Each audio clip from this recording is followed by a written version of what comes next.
for the dais. And we have three invited speakers. May I request Professor R. Lalita Fernando and Dr. Gaurika Chuk to come over the dais and occupy their respective chairs.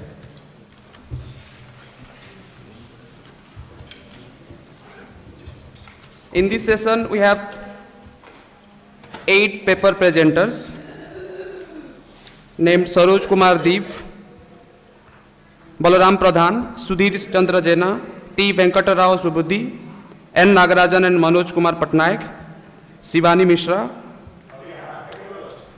Guju Uma Maheshwara Rao, Ashirbad Misra.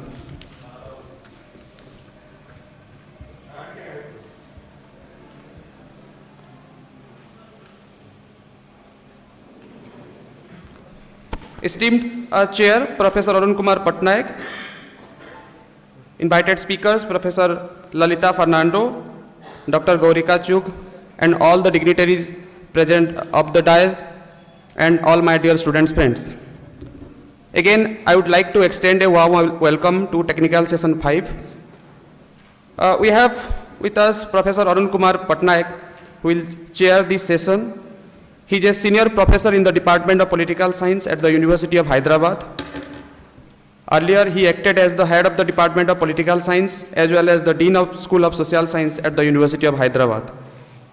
He was the visiting professor to the Department of Government at Uppsala University, Sweden, as well as to the Indian Institute of Advanced Studies, Simla.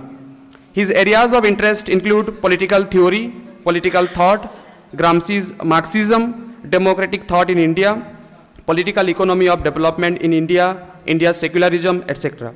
He has written n number of articles and books, and his very recent book is Gramsci and South Asia, Common Sense, Religion and Political Society, which has been published on August 12, 2024 by Routledge, India. Then let me introduce invited speaker, Professor R. Lalita S. Fernando, who is working as a professor and the academic chair of the Department of Public Administration at the University of Sri Jayawardhanepura in Sri Lanka. She is the editor-in-chief of the International Journal of Governance and Public Policy Analysis of the University of Department of Public Administration. Professor Fernando currently serves as the vice chairperson of the South Asian Network for Public Administration, SANPA, and also served as former secretary to the NABCPAC from 2018 to 2021. Her research interests include sustainable development and environmental management, public management, educational management, poverty alleviation, waste management, and e-governance. Then Dr. Gaurika Chuk is working as an assistant professor in the Department of Policy and Management Studies at Terry School of Advanced Studies. Before this institution, she worked at JP Institute of Information Technology, Greater Noida. She has completed her PhD on land records and land management study in Pesa district of Gujarat and Rajasthan from the Center for the Study of Law and Governance, JNU. Her research interests include land governance, land management, digitalization, sustainable development, and emergency governance. And as far the theme is concerned, disasters, climate refugees, and climate justice. The interconnectedness challenges of disasters, climate refugee, and climate justice have become some of the most pressing global issues of our time, as the impacts of climate change intensify the frequency and severity of natural disasters such as hurricanes, droughts, and floods continue to rise. These events not only devastate communities but also uproot millions of people, forcing them to migrate in search of safety and stability. Known as climate refugees, these individuals face unique struggles as they navigate displacement, lack of legal recognition, and the loss of their homes, cultures, and livelihoods. At the heart of this crisis lies the concept of climate justice, a framework that acknowledges the unequal burden of climate change on vulnerable populations. Those are least responsible for global carbon emissions, often marginalized, and low-income communities are disproportionately affected by its consequences. Climate justice emphasizes the need for equitable policies and solutions that address these disparities, ensuring that vulnerable groups receive the support and resources necessary to adapt and thrive. This theme invites exploration of complex interplay between environmental disasters, forced migration, and the ethical imperative of justice. It challenges us to examine how global systems contribute to these crises and the envision of sustainable, inclusive solutions that prioritize the dignity and rights of all affected populations. With this brief introduction, I would like to hand over the mic to Chair Professor Arun Kumar Patnaik. Please, sir.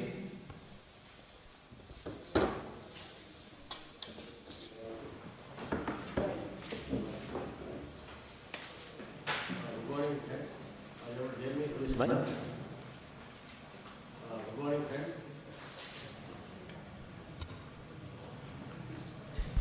Good morning, friends. This session has a time situation, time problem. So I will restrict myself in moderating the job. If there is surplus time, I will speak. But first, let me moderate. We have two invited speakers. Professor Lalita Fernando and Miss Dr. Gorika Jo. So they are the invited speakers. Each speaker will have 13 minutes for presentation and 2 minutes for discussion. So roughly we have 30 minutes for this particular session. Now without much ado, let me welcome Professor Lalita to give her presentation. And anyway, at the end of 12 minutes, I will chat the table.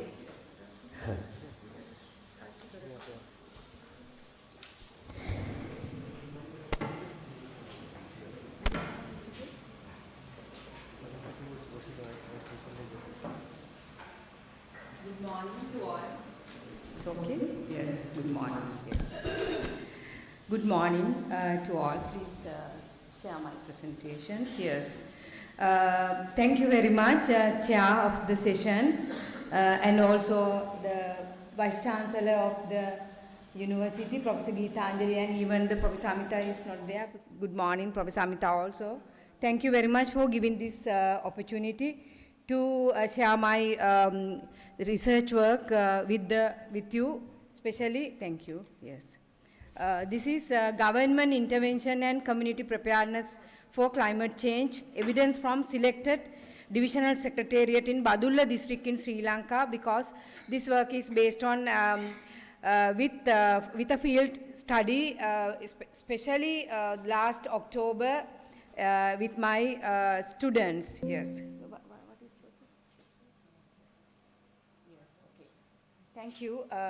This is the outline of the presentation, and yes, especially, very famous, the definitions you can see. I am not talking about the definitions. Climate change is characterized by a significant and lasting alteration in the average climate condition or its variability, usually observed over an extended time frame, such as a decade. Sri Lanka is a tropical island, is highly vulnerable to natural disasters occurring due to the climate change.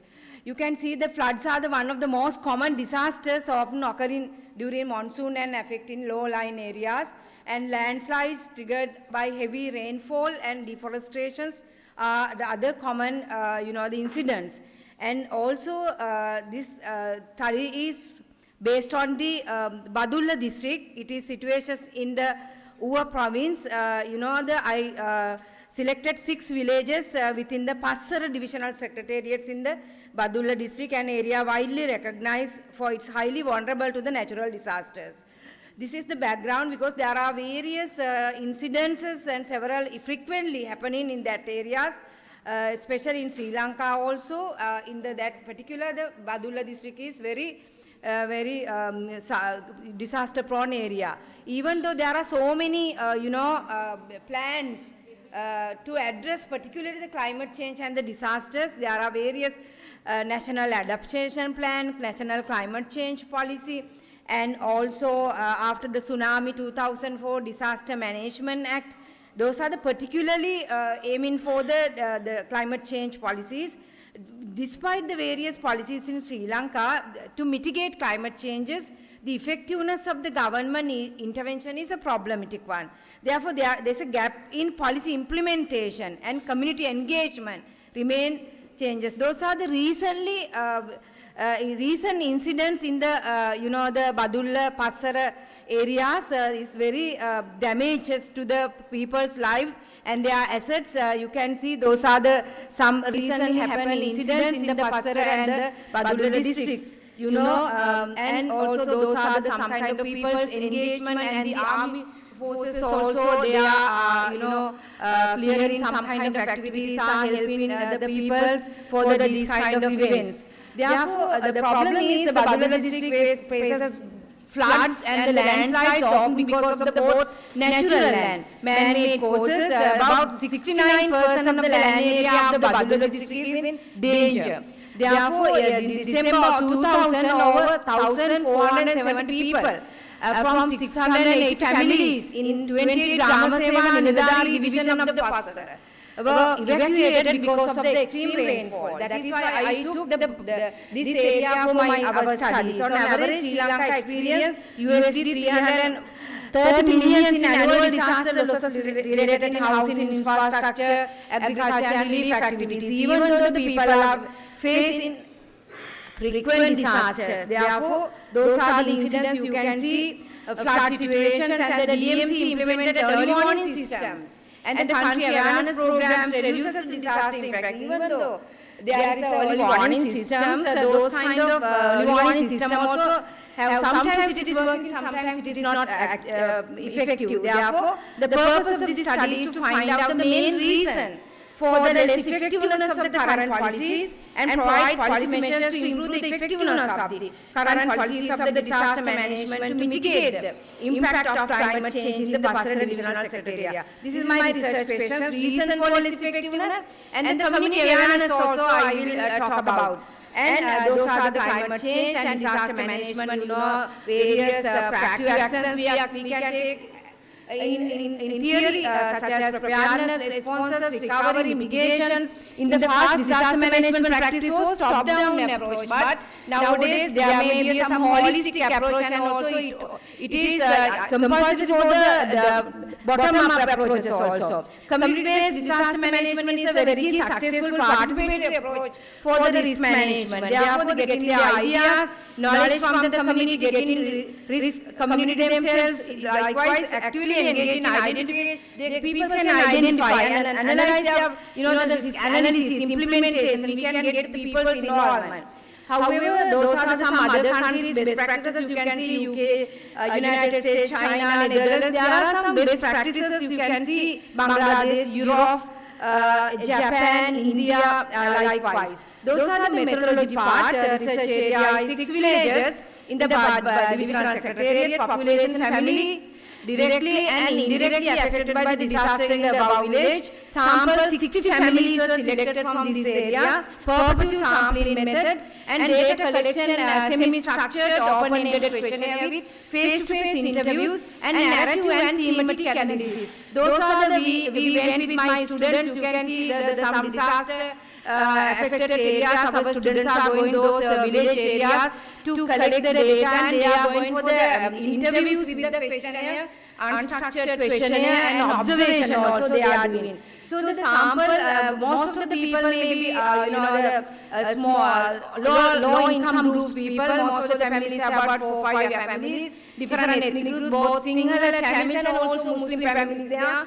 And also younger members of the most probably have migrated to the other parts of the country and the flooding and landslides are the main disasters they are facing and typically during the month of November and December especially they are facing for these kind of things. Those are the analysis. I use some, the thematic analysis. And one of the thematic analysis is you can see we never know when the warning will come, we did not receive warnings, and those are the people's codes. And then early warning system, the main one of the reason is ineffectiveness of the early warning system. I derived these names from the data I got from the ground level, yes. The early warning system exists but are inconsistently implemented. The second one is an adequacy of the shelters and reallocation policies because the shelter was too small, we were told to relocate, but we have lost our income sources, therefore shelters are often overcrowded with inadequate basic facilities. Another lack of reason is the post-disaster support recovery. The aid was minimal and did not meet our needs. We were confused by the financial aid. So that means delayed and insufficient post-disaster support reflects weak supply chain, logistic and bureaucratic insufficient budget, delayed recovery and hindered preparedness, and also particularly in the rural areas, right? And then other themes I got from the data and the quotes from the people help arrive quickly during the landslide, but some officials gave confusing instruction. So that means coordinating among the government agencies, the theme I found that the main one reason. So the effective coordination occasionally succeeded, but it determined overlapping mandates and communications gap.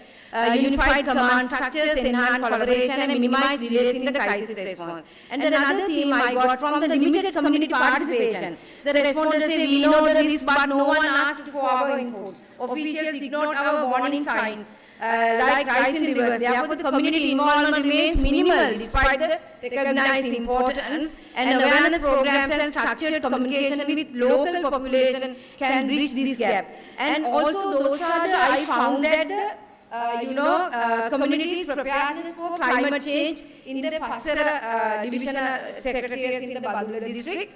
You can see that some people are taking, their own actions. The one is individual and household level coping mechanism. That means some of the people's strategies are the building two-story houses and storing valuable upstairs, keeping emergency bags with the important items, relocating valuables to safer locations, and moving to safer houses, relatives' home during the floods, using sandbags for block water entry likewise. Then you can see informal and additional system of rapid culturally embedded locally efficient responses in the absence of formal warning system are very, very helpful for the community-driven system, strengthen resilience, and community-based early warning system also they are practicing. You can see using informal networks like loudspeakers, word of mouth, and temple bells for early warnings, observing traditional indicators, likewise sharing foods and also snails moving higher. Those are the traditional knowledge, sharing food, water and essential during disasters. Therefore, informal traditional systems offer rapid culturally embedded and locally efficient responses in the absence of the formal warning systems, right? That is the community-driven system strengthen the resiliences. And another one is agricultural adaptation strategies. You can see using terracing and mulching and cover crops to prevent soil erosions, reserving forest and planting tree belts near houses for landslide prevention, building stone walls using cost-effective local materials. Therefore, agricultural communities in Fassara mitigate disaster impact to the sustainable land use patterns. These techniques like tree belts and forest preservation reduce risk of landslides and rock falls while protecting the livestock. Therefore, based on the analysis and the people's responses, we found that improving early warning systems, enhancing shelter facilities and relocation policies, promoting nature-based solutions, strengthening coordination among agencies,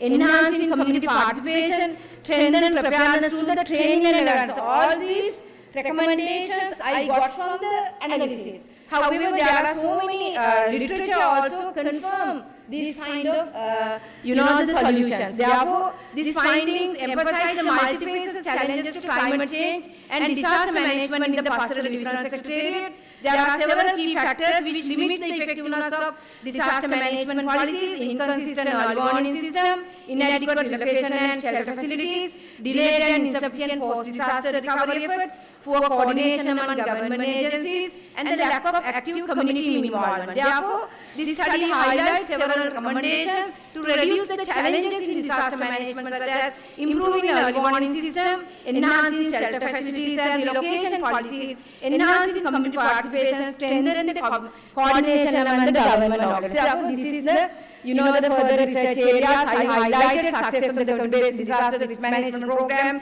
and with the integration with formal government system. And also we can examine potential for advanced technologies such as AI and GIS, improving early warning system and disaster responses, and also could assess the status of the public awareness programs, right? Risk preparedness strategies. So those are my field of studies. Very recently we went for the pastoral divisional secretariats. I thank my students for the data collections. Thank you very much.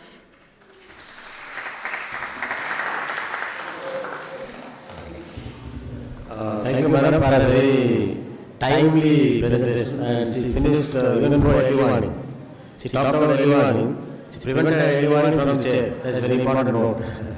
So thank you very much for a very pithy presentation. Now may I welcome Dr. Gaurika to speak.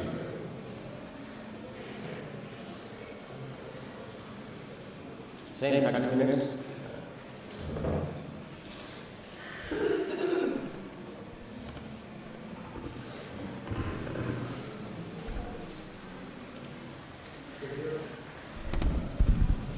So first I would start by thanking the organizers and particularly Honorable Vice Chancellor of Berhampur University, Professor Gitanjali Das, for giving me this opportunity to present my work.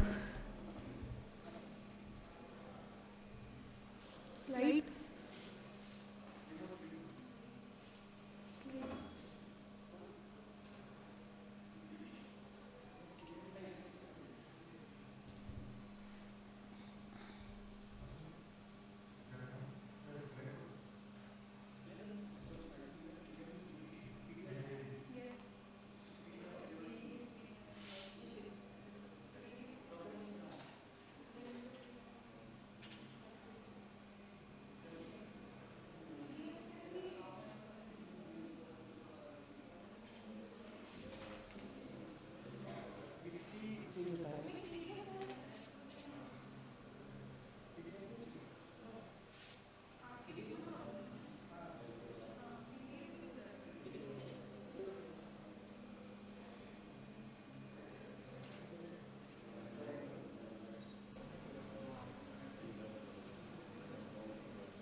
So the topic of my today's presentation is Development-led Disaster-Induced Displacements in India, a Legal and Governance Analysis. So first, I would like to start with a theoretical framework of accumulation by dispossession, which was given by David Harvey in 2003. So in 2003, David Harvey gave this concept of accumulation by dispossession in his book, The New Imperialism, which essentially meant centralization of wealth and resources in the hands of few capitalists by dispossessing the vulnerable population of their wealth and their land. So in the neoliberal era, this theory of accumulation by dispossession actually proved to be true when large amount of land was acquired for the purposes of building infrastructure, building development, for hydroelectric power projects, and for building all kinds of development projects for ensuring public purpose and for ensuring development. So this this theory of accumulation by dispossession also proved to be right in the form of more intensification of disasters and the brewing concern which was there in terms of the increase in number of disasters. If you look at that in terms of development, while the immediate impact of development resulted in dispossession of millions out of their native places and the destruction of natural habitats, blocking water channels, tearing down the aquifers, and the long-term impact can be seen in the form of the hazards turning into disasters, which not only results in loss of life but also causes disaster-induced displacement. So now we need to question that what kind of development model we are wishing to see in the near future, whether it is a form of a sustainable development or whether it is a development which is really unplanned and which goes unparalleled, unprecedented, and is also one of the causes for the rise in the intensification of disasters and also for turning hazards into disasters. So if you look at disaster displacement, this is the world figures which I'm talking about. If you look at disaster displacement from 2014 to 2023, the data I've taken, it's open source data from the internal displacement.org website, and from 2014 to 2023, there has been an increase in the intensification, in the increase in the number of displacements that have been caused due to disasters. In 2014, it was 19.1 million. In 2022, it escalated to 32.5 million. And in 2023, it was 26.4 million. The recent report, it is due in the month of April and May, and then we will get to know what will be the figures in the year of 2024.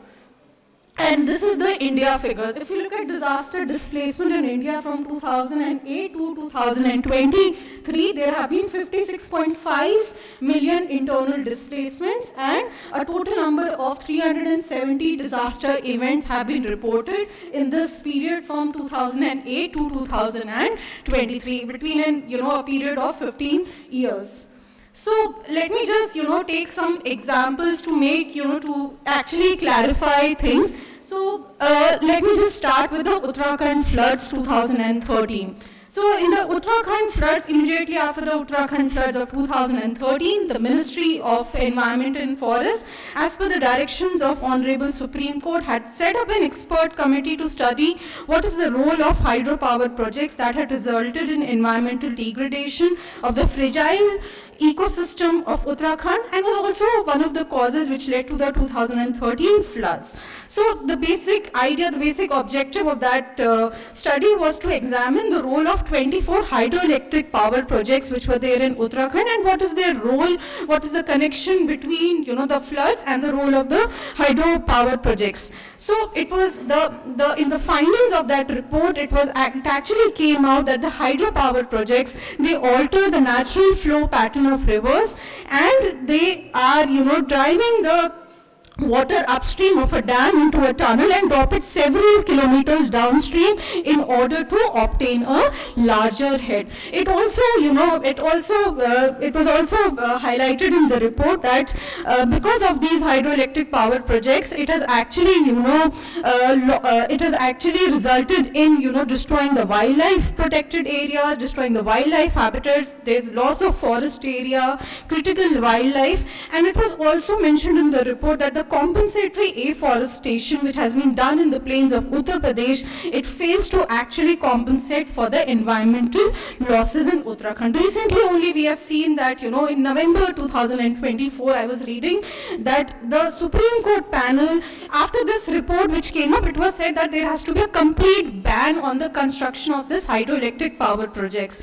And recently we have seen in November 2024 that 5 hydroelectric power projects, they have been given permission by the Supreme Court on the Ganga River and its tributaries, in spite of the fact that Ministry of Earth Affairs and also the Jal Shakti Ministry, they had opposed these projects, but still the Supreme Court has given the clearance. Then the next example which I want to highlight is the land subsidence which has occurred in the Joshimath region. So, like Joshimath or even Bageshwar, where the illegal soapstone mining has been occurring, these are incidences which does not result in a sudden outbreak of a disaster, but they build conducive conditions which makes it unsafe for habitation, and it ultimately results in displacement of the local population. So it has occurred in Joshimath, and recently a PIL was filed in the Honorable Court of Uttarakhand, and it was highlighted that the illegal soapstone mining which is going on in Uttarakhand, because soapstone, there are 2 major states which are very high soapstone producing regions where mining is occurring. One is Rajasthan, other one is Uttarakhand. So it was highlighted that there are conditions which are being created, which are making the unregulated mining which is occurring in soapstone, and it is resulting in displacement of the local population. And it was also highlighted that the traditional houses which were there in Uttarakhand, which are also known by the name of Kumaoni Bakris, which have over the years they have demonstrated utmost, resilience, of the local population, but now they have succumbed because of the illegal mining which is going on in the region, and it has completely destroyed the natural habitat of that region.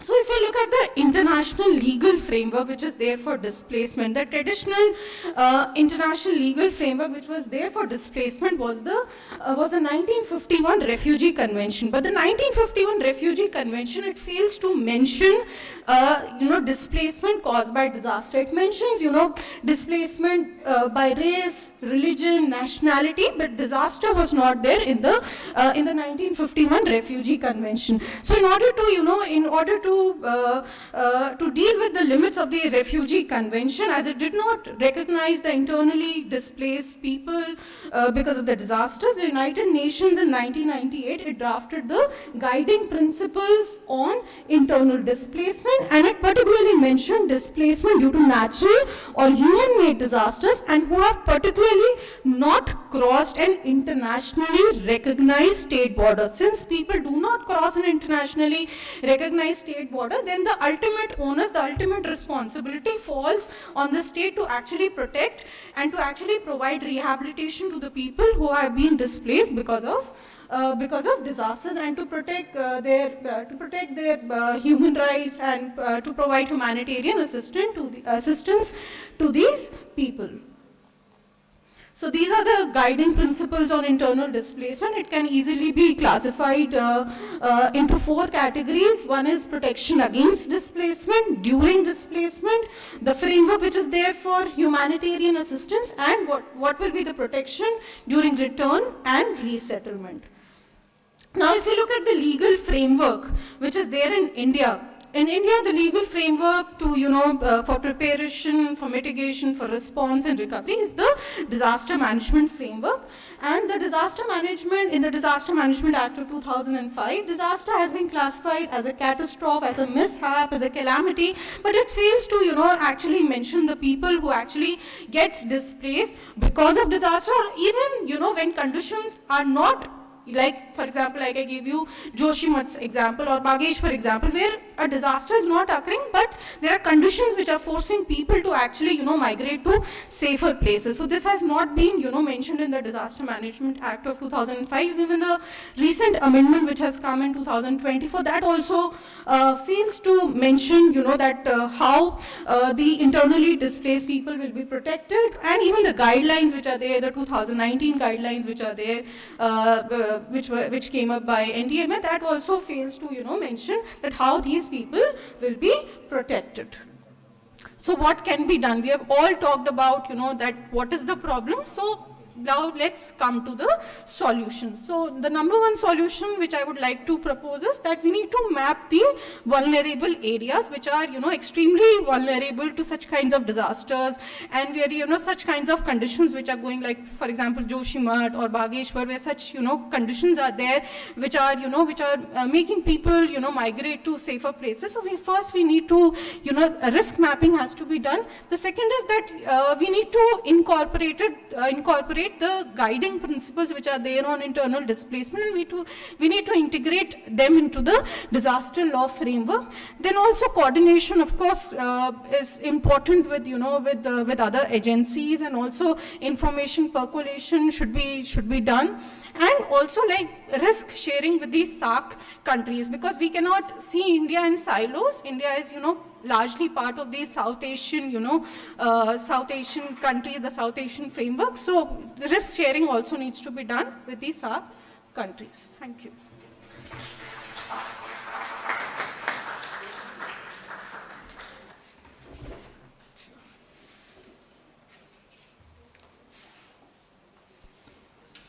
Thank you, Dr. Gorika, for finishing on time again. I must be grateful to both my presenters for following time schedule on their own without even early warning from the chair. So now we are left with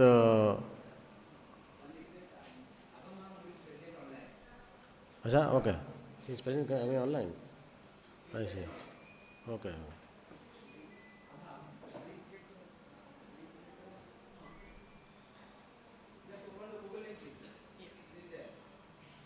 Then we have to go to the that side.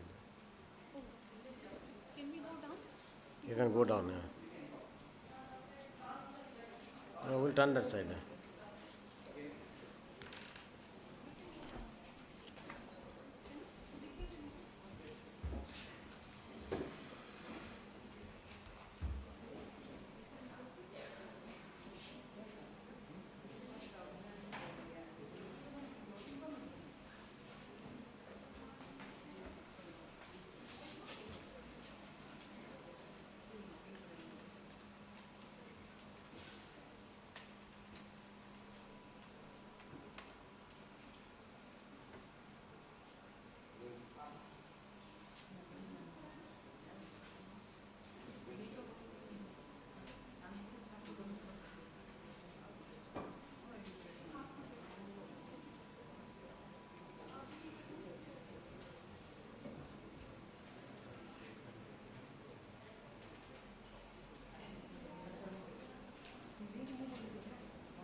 can take question and answer.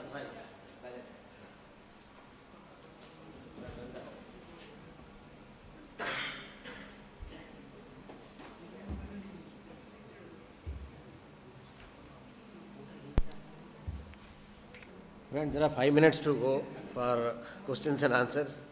So please give comments or questions very briefly, very pointed, and the speakers will be happy to answer.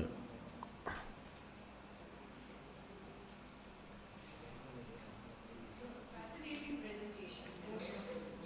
And the good thing about both the presentations were that they were connected to the grassroots information. Personally collected and after visiting those places. So, Professor Fernando's work that has brought a lot of information to the grassroots. And there was just, for my own curiosity, I just wanted to ask that while you were collecting all that data, were the local administration people participating in your collection of data, or were you able to at any point explore what their perception was? Yes. Because you have the community perception but not the bureaucratic perception.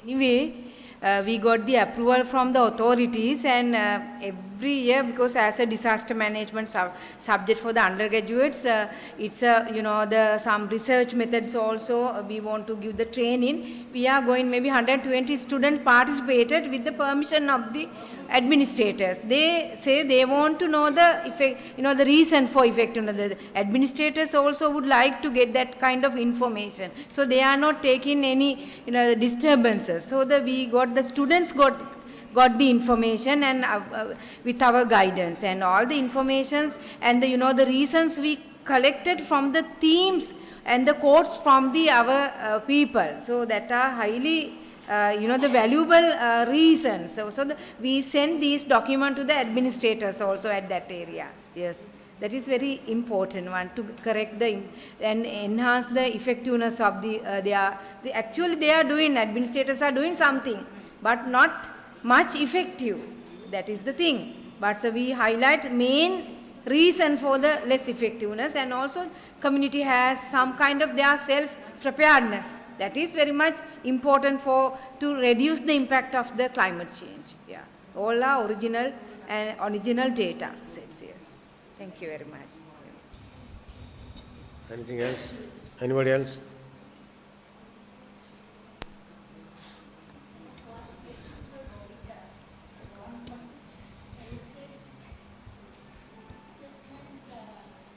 Disaster-induced displacement. So, like we have conditions of government-induced displacement. Do we have the terms of disaster-induced displacement? That is one. And one for Professor Fernando. That is, how do the rural local government respond to disaster situation? Because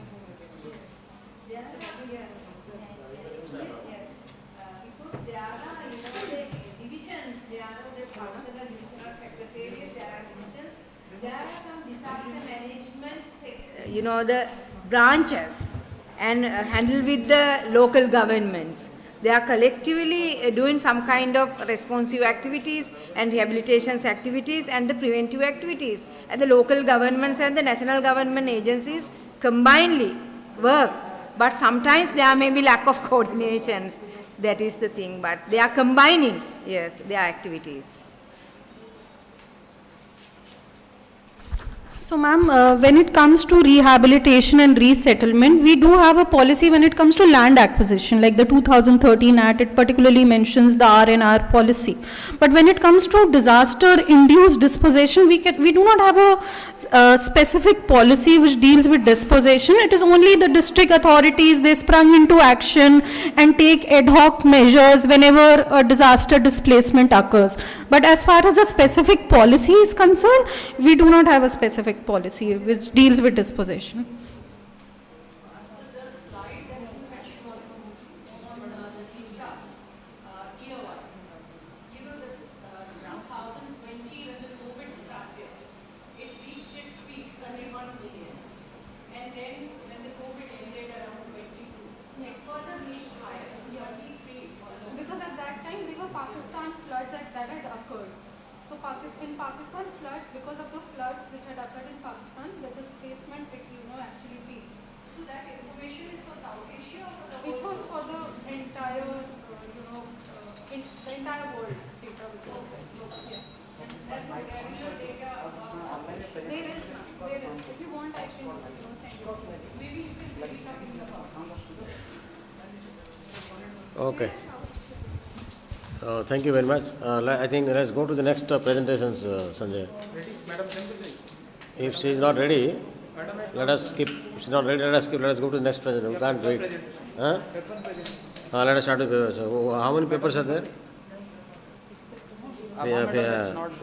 Roughly 8, but some are absent. Let us start with. May I request? So thank you for people speak. May I request Saroj Kumar Deep? Is he absent? Yeah, he is absent. Okay, Balram Pradhan.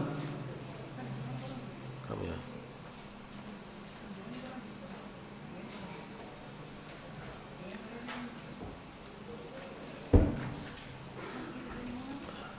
Balram, please take 7 minutes. Please take 7 minutes for presentation. Balram, take 7 minutes.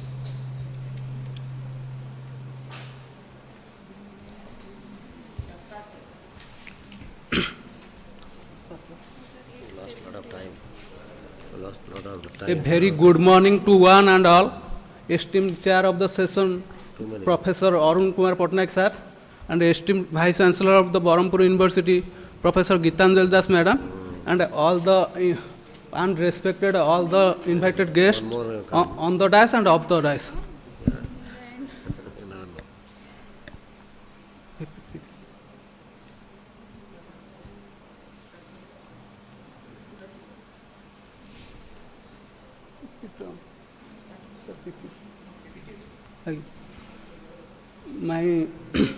I am going to present my topic on adaptive governance for disaster risk reduction, lesson from Odisha. Next. Figure 1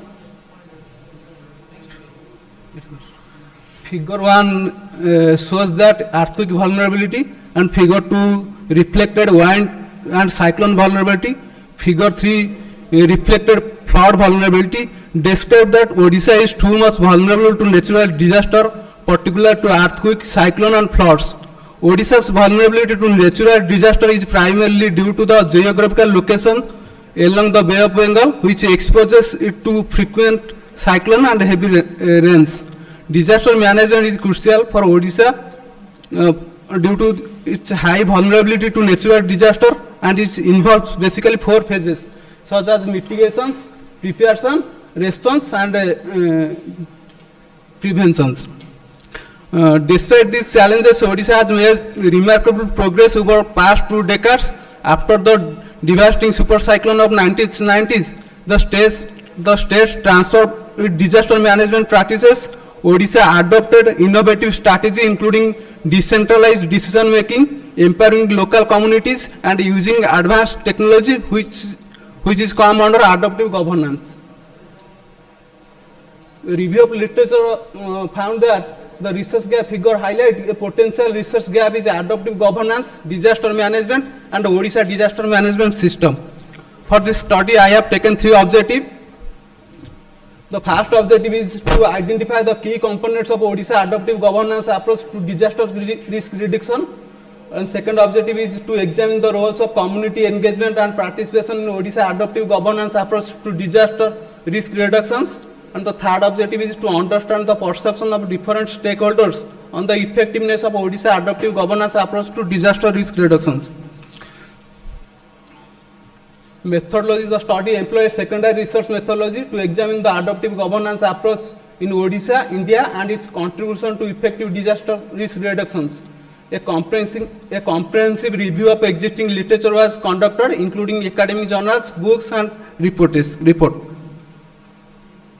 Timeline of institutional response to disaster management in India. Figure shows that the disaster management has evolved over the years. Until the end of the 20th century, it was a relief-centric with government emphasis on post-disaster recovery. However, in this contemporary period, the government emphasizes pre-disaster preparedness and mitigation processes. Adaptive governance framework in Odisha. The first one is institutional mechanism. The Odisha State Disaster Management Authority partners with pivotal stakeholders, UN agency and non-government organization to prepare for and react to calamities. The Odisha Disaster Rapid Action Force comprising a skilled unit equipped to respond promptly and efficiently to disaster.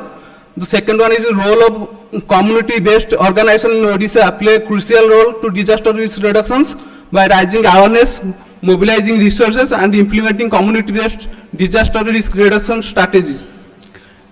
Categories of community-based organization including women self-help group, farmer clubs, caste groups, youth clubs, recreation clubs and village level disaster research centers. The third one is use of technology in disaster management. The Satarka app developed by the OSDMA in collaboration with RIMS provides actionable early warning information for cyclones, lighting, heat waves and floods. along with emergency contact details for people in distress. The fourth one is non-government organization. The non-government organizations such as play a pivotal role to disaster management, particularly regions like Odisha, which is prone to disaster such as cyclones and floods. Oxfam India, Save the Children, Care India, and are example of it. And the five one is youth organizations such as the cadet, National Cadet Corps, National Service Schemes, and Bharat Scores. The findings of the study reveal that there's there's need a strong institutional mechanism established of dedicated institutions like OSDMA and SIDM to oversee disaster management efforts as mentioned in National Disaster Management Policies, empowering local institutions to take ownership of disaster management efforts. The second one is community engagement and participation. Effective community engagement is crucial in disaster management, involving local communities in disaster risk reduction and management efforts through community-based approaches. The third one is technology and innovation. The development of a mobile application like Satarka app provides critically early warning information and emergency contact details, empowering residents to take proactive measures during disasters. The fourth one is collaboration and coordinations. Effective disaster management in Odisha relies heavily on interagency coordination, fostering partnership among government agencies, NGOs, and community-based organizations to ensure a unified response to disasters. The five findings are capacity building and training. Investing in training and capacity building in the cornerstone of Odisha disaster management strategy. The last one is Odisha's achievement. Odisha proactive disaster management approach is crucial in reducing disaster. Suggestion of my study. Thank you. Thank you. Thank you, Berhampur.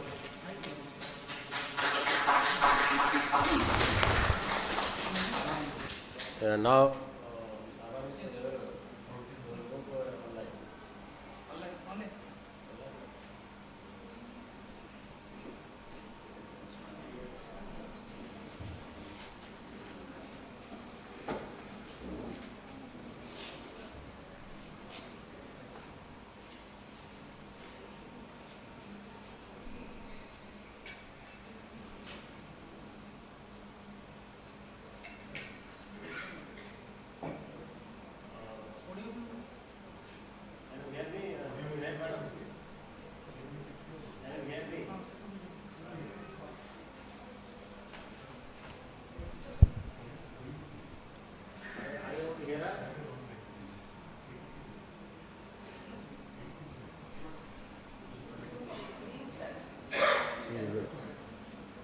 are you able to hear us? Please unmute yourself. Unmute yourself. Please unmute yourself. Madam Avamista, please unmute yourself. You need to unmute yourself. Okay. Okay, thank you. Are you able to hear me? Are you able to hear me now? Are you able to hear me now?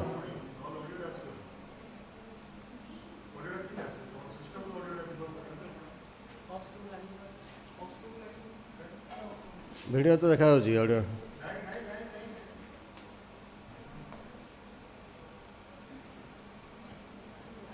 Good morning, ma'am. Ava Mr. Are you able to hear me?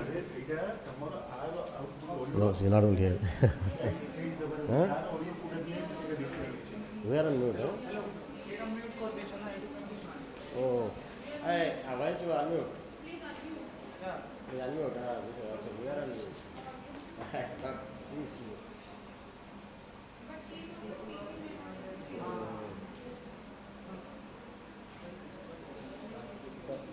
No, go down. Click there. That one, yeah. Unmute our speaker. Okay. Good morning, ma'am. Are you able to hear me? Good morning, ma'am. Mr. Are you able to hear me? No.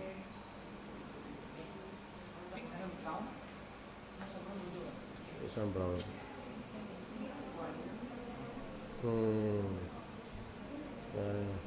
No, video is available, but why audio is not there?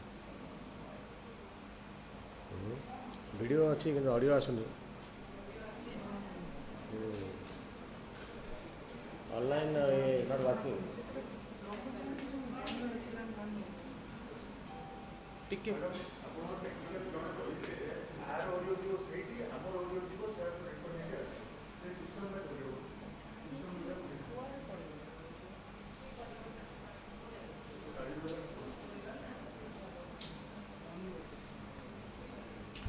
Ramesh को phone करो टिके Ramesh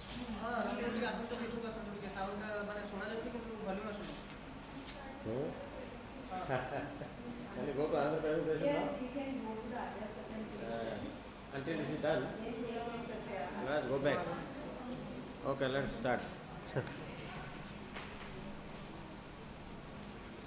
Mr. Sudhir Jana.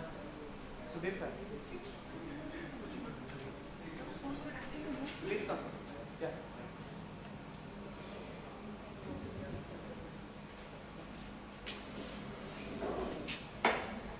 So please be brief and follow time schedule.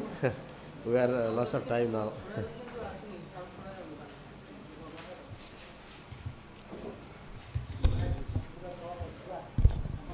Honorable Chair of this technical session, two distinguished speakers, Rapporteur Sanjay, Honorable VC, fellow participants, student friends. The title of my paper is The Alternative Policy Making for the Environmental Hazards. So I'll start from why alternative policy. I will speak three things. Number one, we had, from the yesterday morning till today, so many papers. But I will say one thing. The West has taught us two bad lessons due to this industrial revolution. Two bad lessons that has been taught by the West, particularly by the Europeans. Number one is, nature is a commodity. Number two is, society consists of human beings alone. These 2 points are responsible for all these problems. Nature is not a commodity. Nature is the mother earth. Prithvi Shukta Atharvaved, you can refer, Indian culture and tradition. Nature is the mother earth. Nature is the capital. By destroying the capital, we cannot make our business. We cannot make prosper. So nature is not a commodity to me. Number two is, society consists of human beings, not only human beings, but nature, that means all. That means rivers, streams, flora, fauna, hills, mountains, trees, environment, everything. That is society. So we have to remain within the society. So whatever policies we have adopted till date, that is all Western policies. How to make prosper. That means what is called the materialistic development. No one has ever thought of the spiritual aspect of the society, community, our earth, etc., etc. So, to me, there are certain limits to growth. We have made growth, a lot of growth. We have gone, so far. And now time has come to think of this survival policy. And so many policies have been made at the national level, at the global level, till COP 29, only 2 months back. Conference of Parties 29. 27 failed totally. So we have made so many policies at the national level, at the global level also. After 70s, we are watching so many disasters occurring day by day. In Odisha particularly, I will say, after Dana, there was a cyclone. Then low pressures, which damaged the crop at the time of harvesting. And yesterday, some of our friends told that this climate change is a drama by some, developed countries, but I say that is not so. Climate change is there, we are observing it due to so many factors. Sea level is rising, cyclones are coming, erratic rainfalls are there, melting glaciers, death from sky, that is thunderstroke and sunstroke. I have data, By one data is also your eyes. Everything is with me. Then air crash is increasing to Janamani. He says that is due to some particulate in the air. So it is also increasing. So here I say, to me, we have to think of a policy or alternative policy for survival. So to me, I will say, there are very beautiful arrangements by this nature for our survival. That is seasons. But now we see there are no, early winter is not there, spring is not there, so seasons are gradually, we are now, we see more warmer or hotter seasons, or sometimes I can say rainfall, etc. Anyway, so my point is, the goal of any development policy should be permanent peace, to achieve permanent peace, happiness and fulfillment. But we are facing environmental hazards and as told by disasters. So, here I will say, so we are talking of also sustainable development goals. So by this year we will achieve this, sustainable development goal, millennium development goals, then sustainable development goals. So we are thinking alternatives. But to me, you see, its approach must be balanced and integrative. That means we should never consider nature as a source. We should never consider nature as a source. So, what are those policies to me? We have to change our economic policy. We have to change our industrial policy. We have to change our agricultural policy. We have to change our environmental policy. And we have to also change our forest policy. Then the place, what we will do, to me, it is green policy. It is green policy, which will be universal. We can say it as the policy of survival. It will be a long-term policy. It will be sustainable in nature. And the goal of this policy will be to curb greenhouse gas. I told you that Earth is the capital. We cannot run the business without this capital.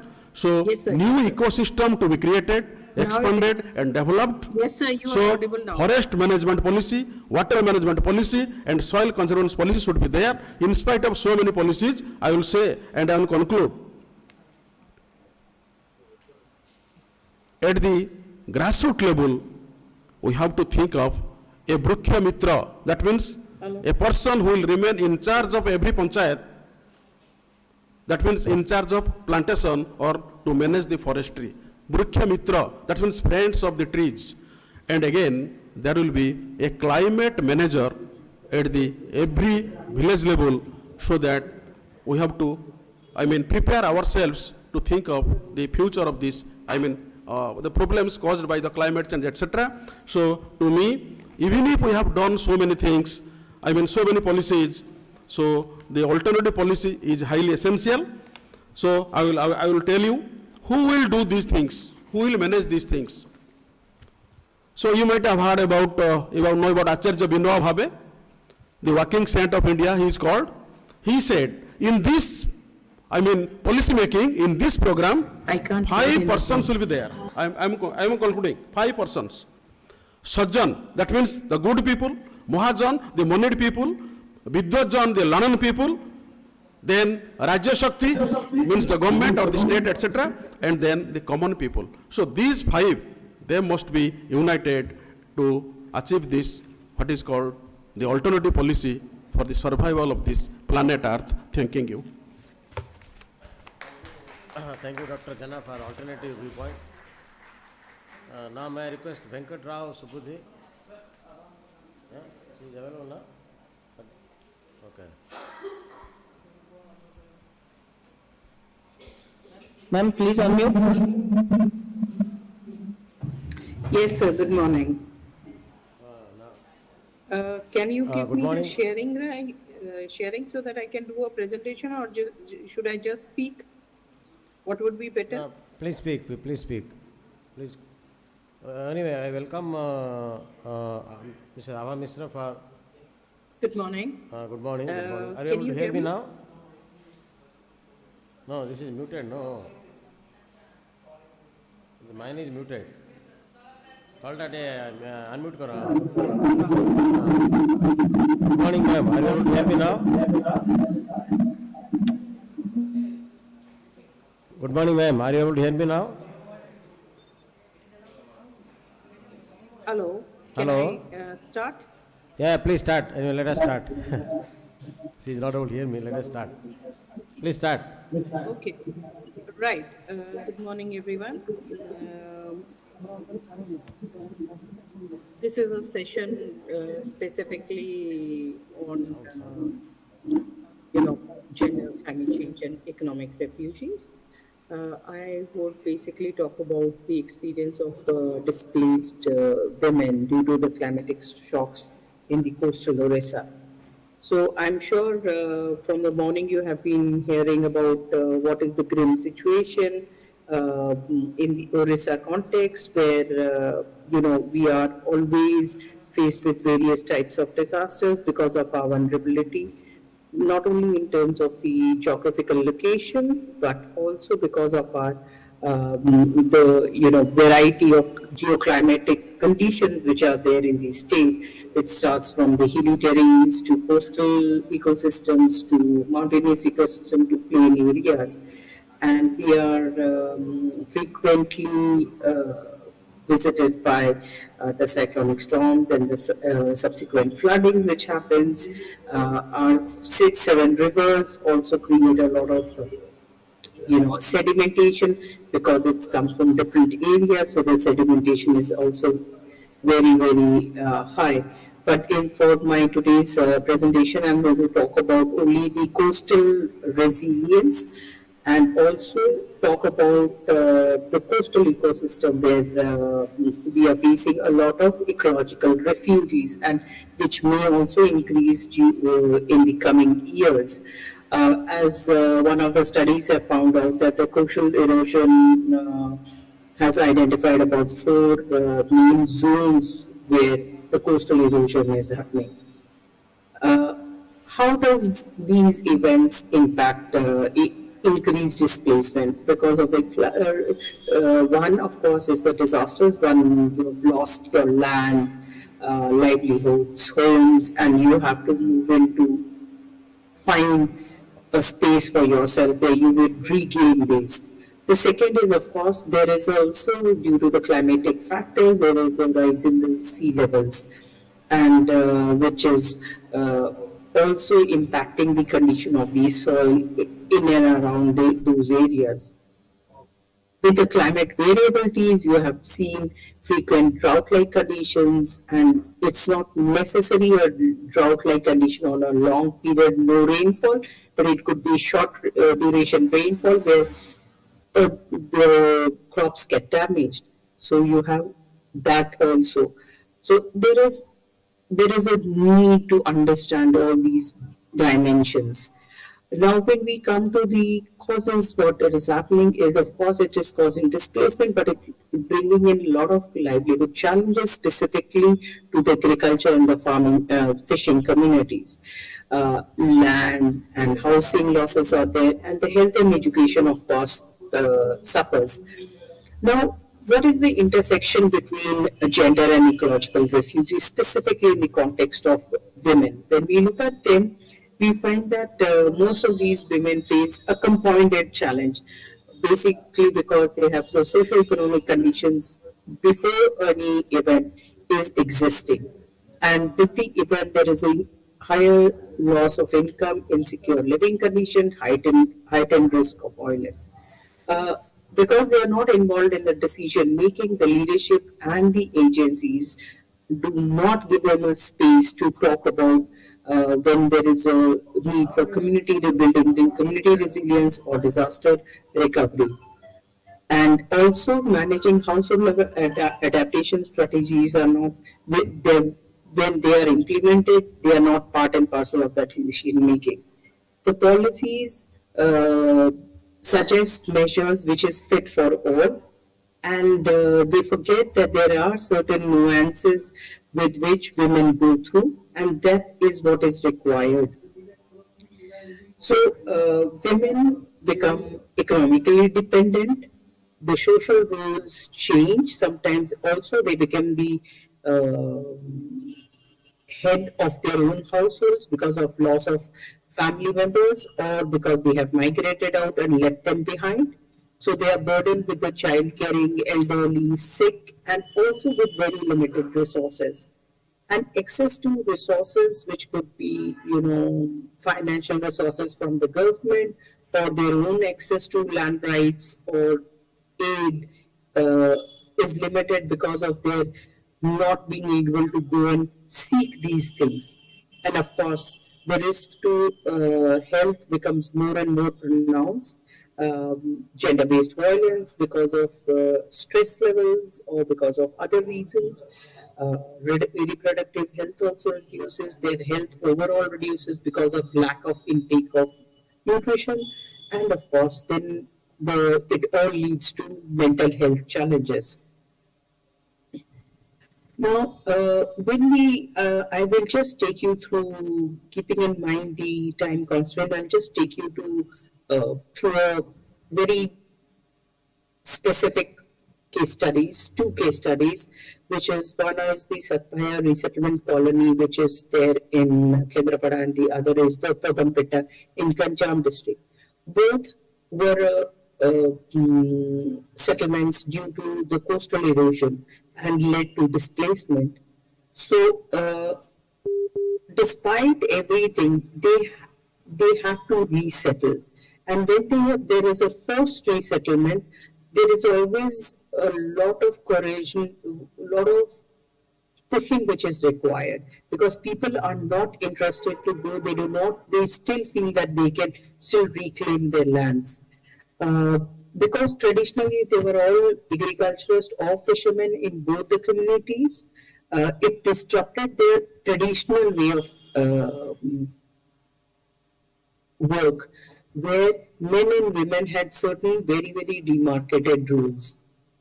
And due to these demarcated roles, when you move away to a new place, these demarcations get blurred. And that's where the complexities of livelihood challenges starts. And along with that, there are no alternative livelihood made available to them, or they don't have the skills of doing it. So the unemployment rate increases, and the declining fish stock also is impacting it because of the erosion. The fish may have also moved away from there. And then in these two settlement colonies, when you look at out in terms of the infrastructural deficiencies, you find that the basic amenities is also not available. And when the basic amenities like clean drinking water, sanitation, healthcare, schools, which are getting developed, the settlements have not been in such a way that they have been taken care of. Issues, they were given in Satpaya, they were provided funds to build their houses, but in Padampetta they did not. So it is still evolving, both the three. And secondly, where they were moved in, their transportation facilities were also not adequate enough. So it led to a lot of socio-psycho challenges, which means the community lost its identity in both the conditions. The psychological stress was very heavy because they lost ancestral lands, the rebuilding of their houses with limited funds was there. And the rituals which were there in Satpaya, because they had their deity there, they also lost that. And that's one of the things which was very, very difficult for them to cope up. Now, when we come to the environmental concerns, the resettlement colony also was in such a space that the flooding became an issue. Earlier, they never had to deal with floodings too much, but here, flooding and waterlogging was there. While in the Padampetta area, cyclones started hitting them more, because earlier they were still had mangroves which was supporting them, but now with erosion, mangroves gone, the cyclonic storms like Philene and Tiffany started impacting them. And many times these lands were not suitable for the agricultural work which they were doing. Now, so that was a very, very big challenge for both these communities. When it comes to the administrative and policy challenges, of course, there's always delayed implementation of rehabilitation in Satpaya. It took a huge time, more than 30 years to relocate and rehabilitate for many reasons.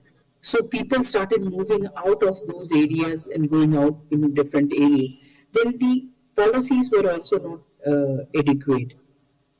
And the in Padmapita, of course, because there was not much damage and they were allowed to resettle anywhere, the compensation also was not as appropriate to the land value. And of course, in both the cases, the participation of community was very less. So from these, and women were wearing the fronts because people started moving in Padmapita, they started moving to Andhra Pradesh to do a lot of work. Whereas in Kendrapada, they moved as far away from to Gujarat and Kerala or even to Delhi. So in most of these cases, women were left behind to fend for themselves, to take care of their children, to take care of their elderly, as well as create some livelihoods so that they can take care of the day-to-day needs. So what if we want to talk about resilience and equity for these ecological refugees, it is very, very important to have a gender sensitive disaster management policies, and also which would help and identify before anything happens on how to relocate them, how to rehabilitate them, what measures is required for both men and women together. And that is what we need to. We need to ensure that the rights of the land, the social services which is provided, is built to cater to both men and women.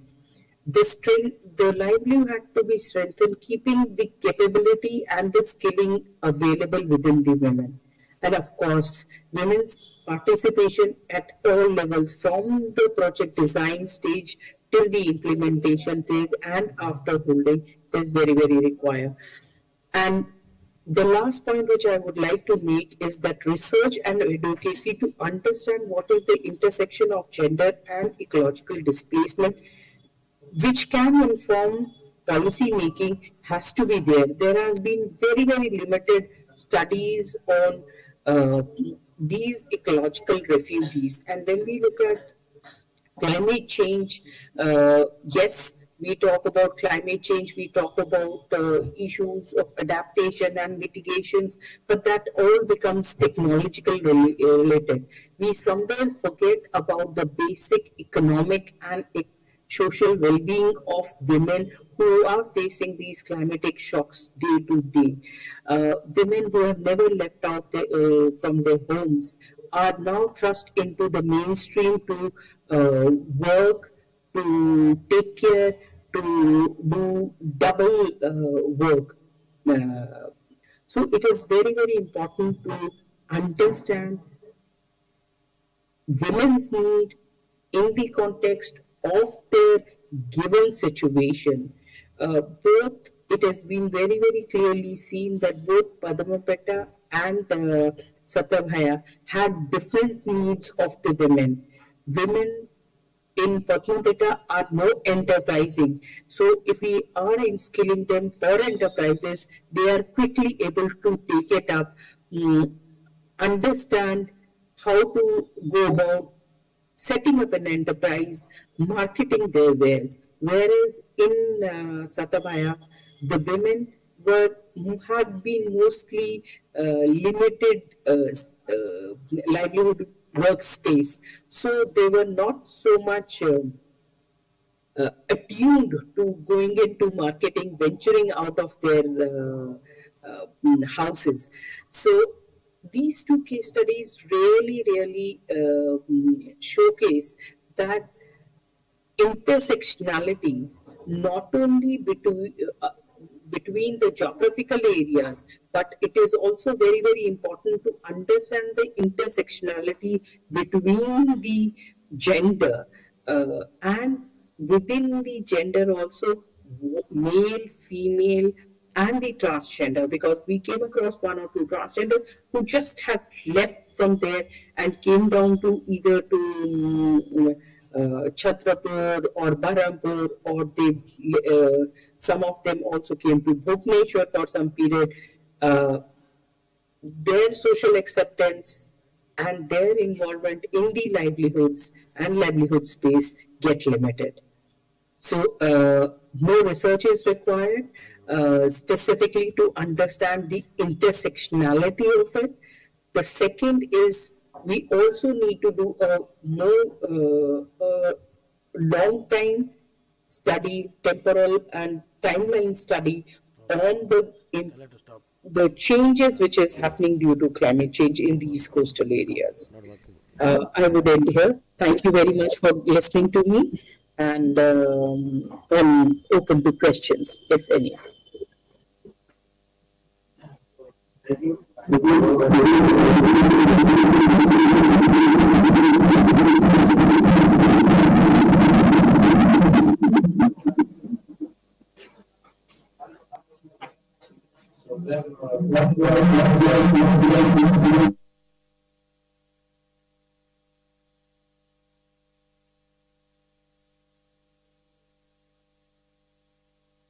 Come to the mic, otherwise she can't hear anything. Come to the mic and speak if she can hear.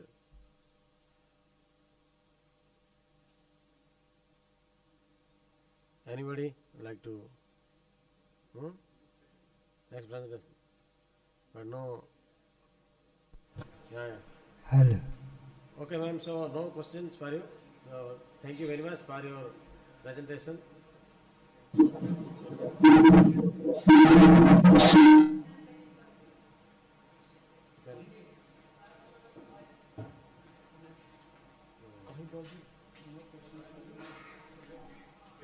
এটা কাম করলো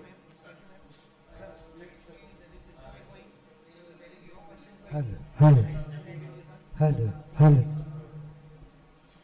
Thank you so much. Thank you, ma'am. Thank you very much.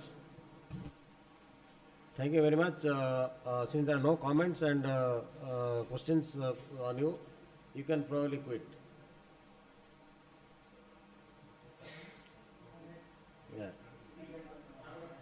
Next speaker will be Venkatrao Subudhi, but I now request speakers to restrict themselves to 5 minutes each.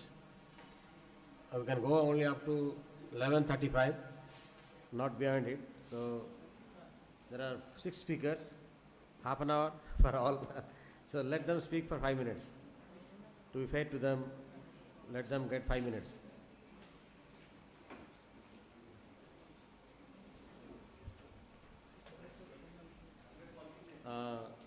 Venkatrao Subudhi? Sir. Okay.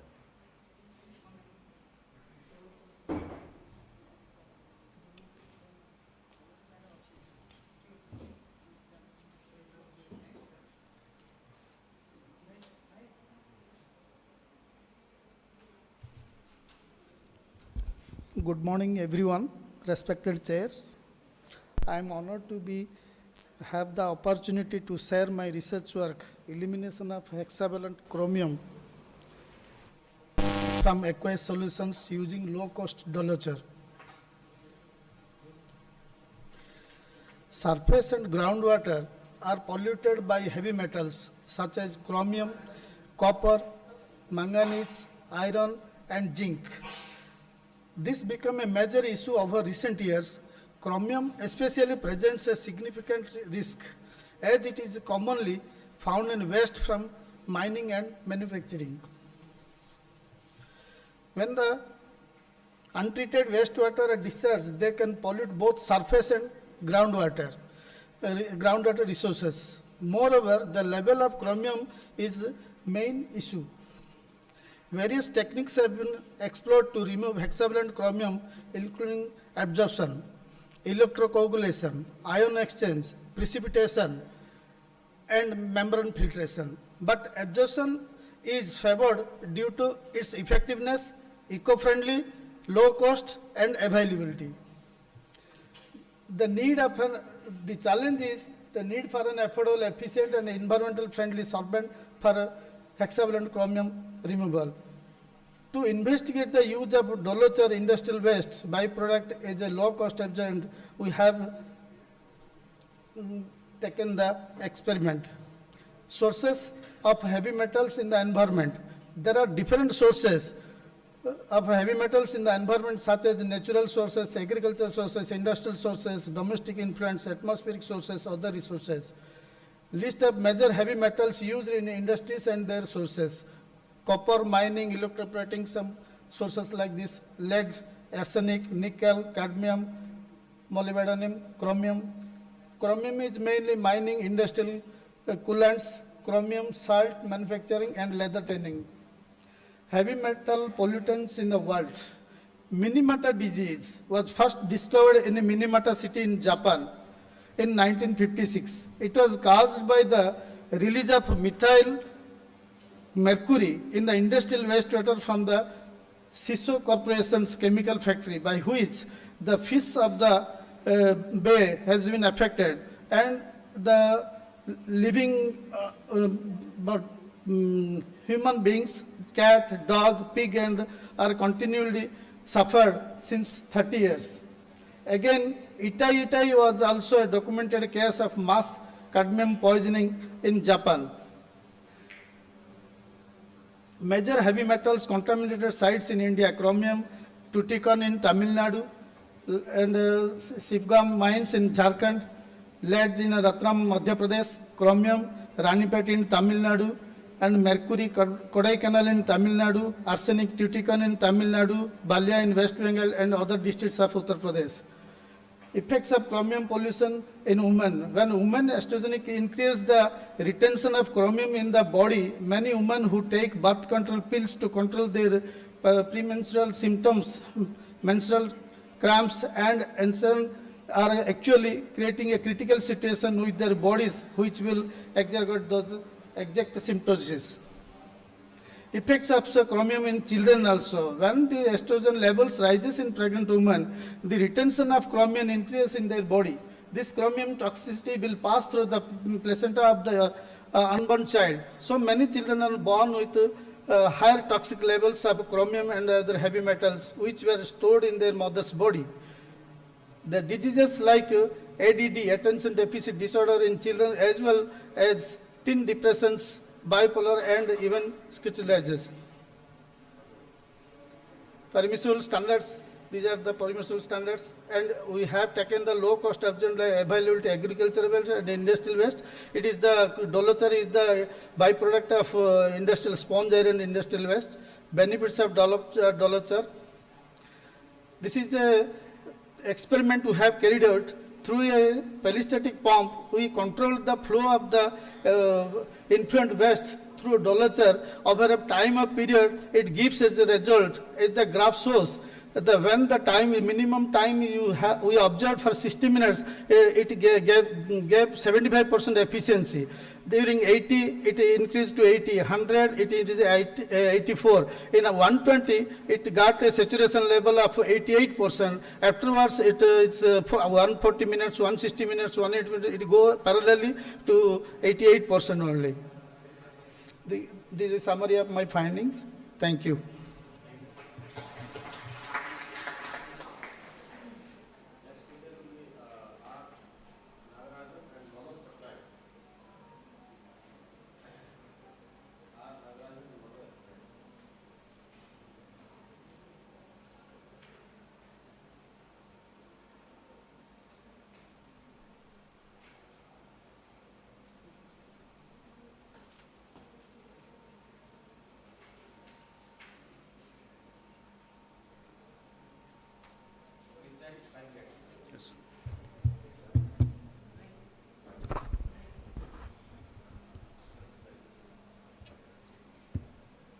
Good morning, one and all. Thank you, the panel member, and I'm Dr. Rajat Kumar Panda. He is my guide. I'm the corresponding author. Thank you, VC Madam, for giving me this opportunity to present my findings. And I'm going to talk about the micro-level drought vulnerable assessment by means of index. Two different index I have taken, which is, thank you.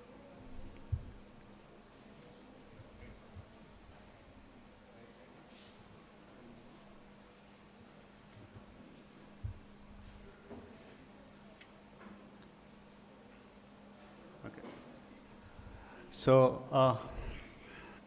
just a moment. So I'm going to talk about the drought vulnerability assessment using SPI and SWI index, a remote sensing and GIS-based approach. These are the introduction. I'm not going to talk about the vulnerability and how I have to address with the help of different components. Some of the indices which have been people have used as meteorological standardized precipitation index, standardized precipitation evaporation index, and evaporation effective drought index. Similarly, remote sensing indexes like NDVI, EVI, and vegetation drought response index, and hydrologic standardized water level index, so which I am going to talk about. So the objective which I have taken to develop a micro level vulnerability model for the basin, which is part of the river Krishna.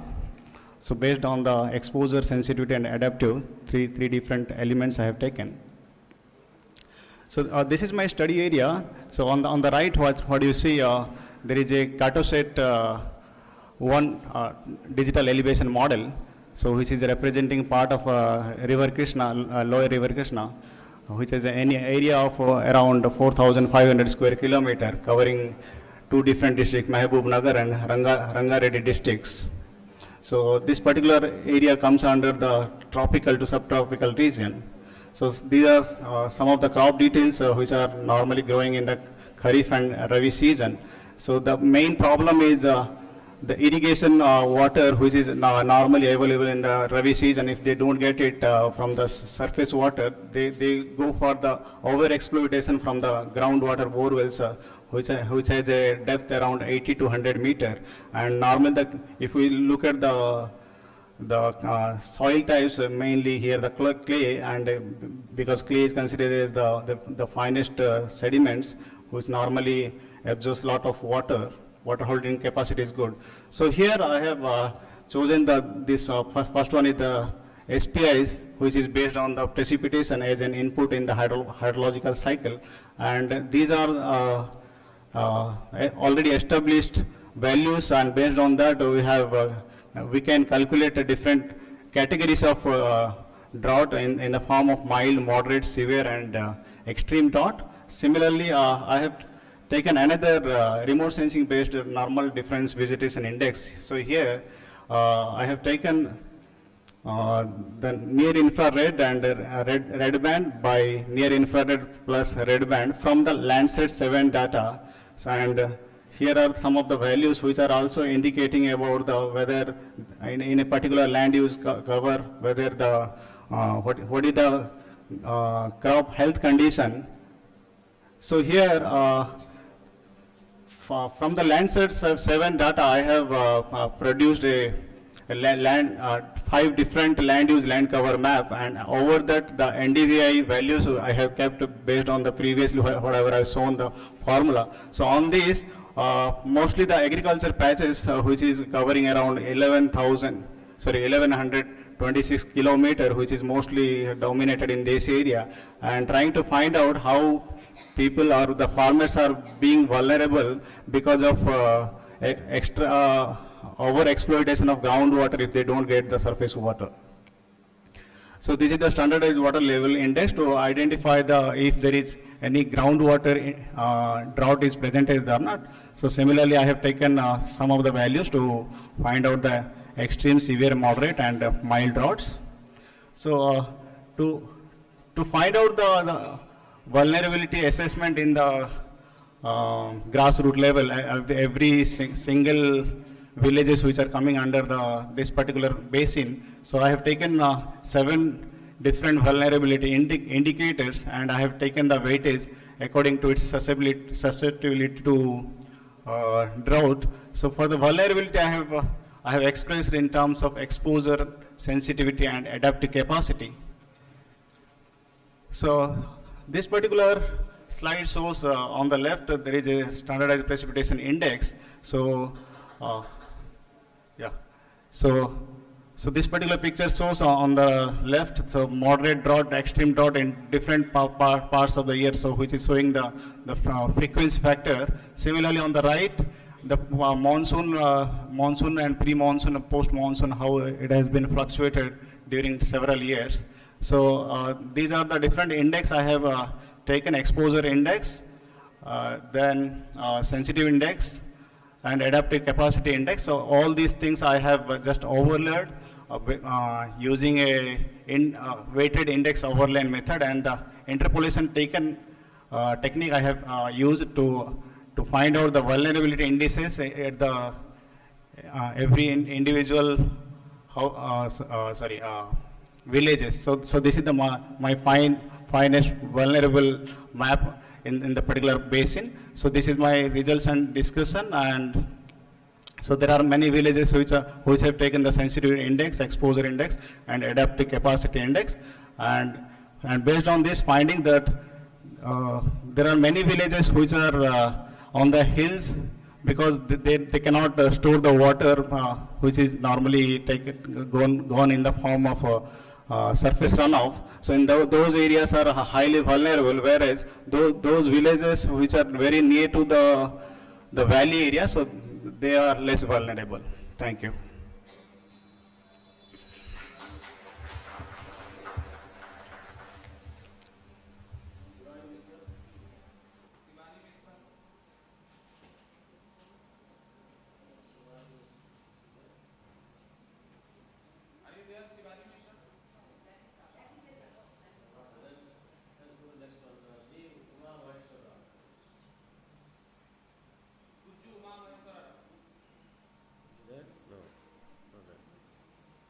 Okay, Ashirbad Mishra.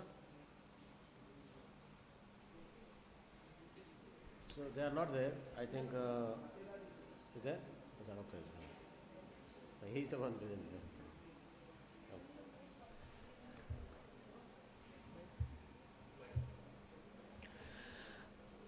Good morning, panel members, Honorable Vice Chancellor ma'am, and very good morning to all climate enthusiasts present here.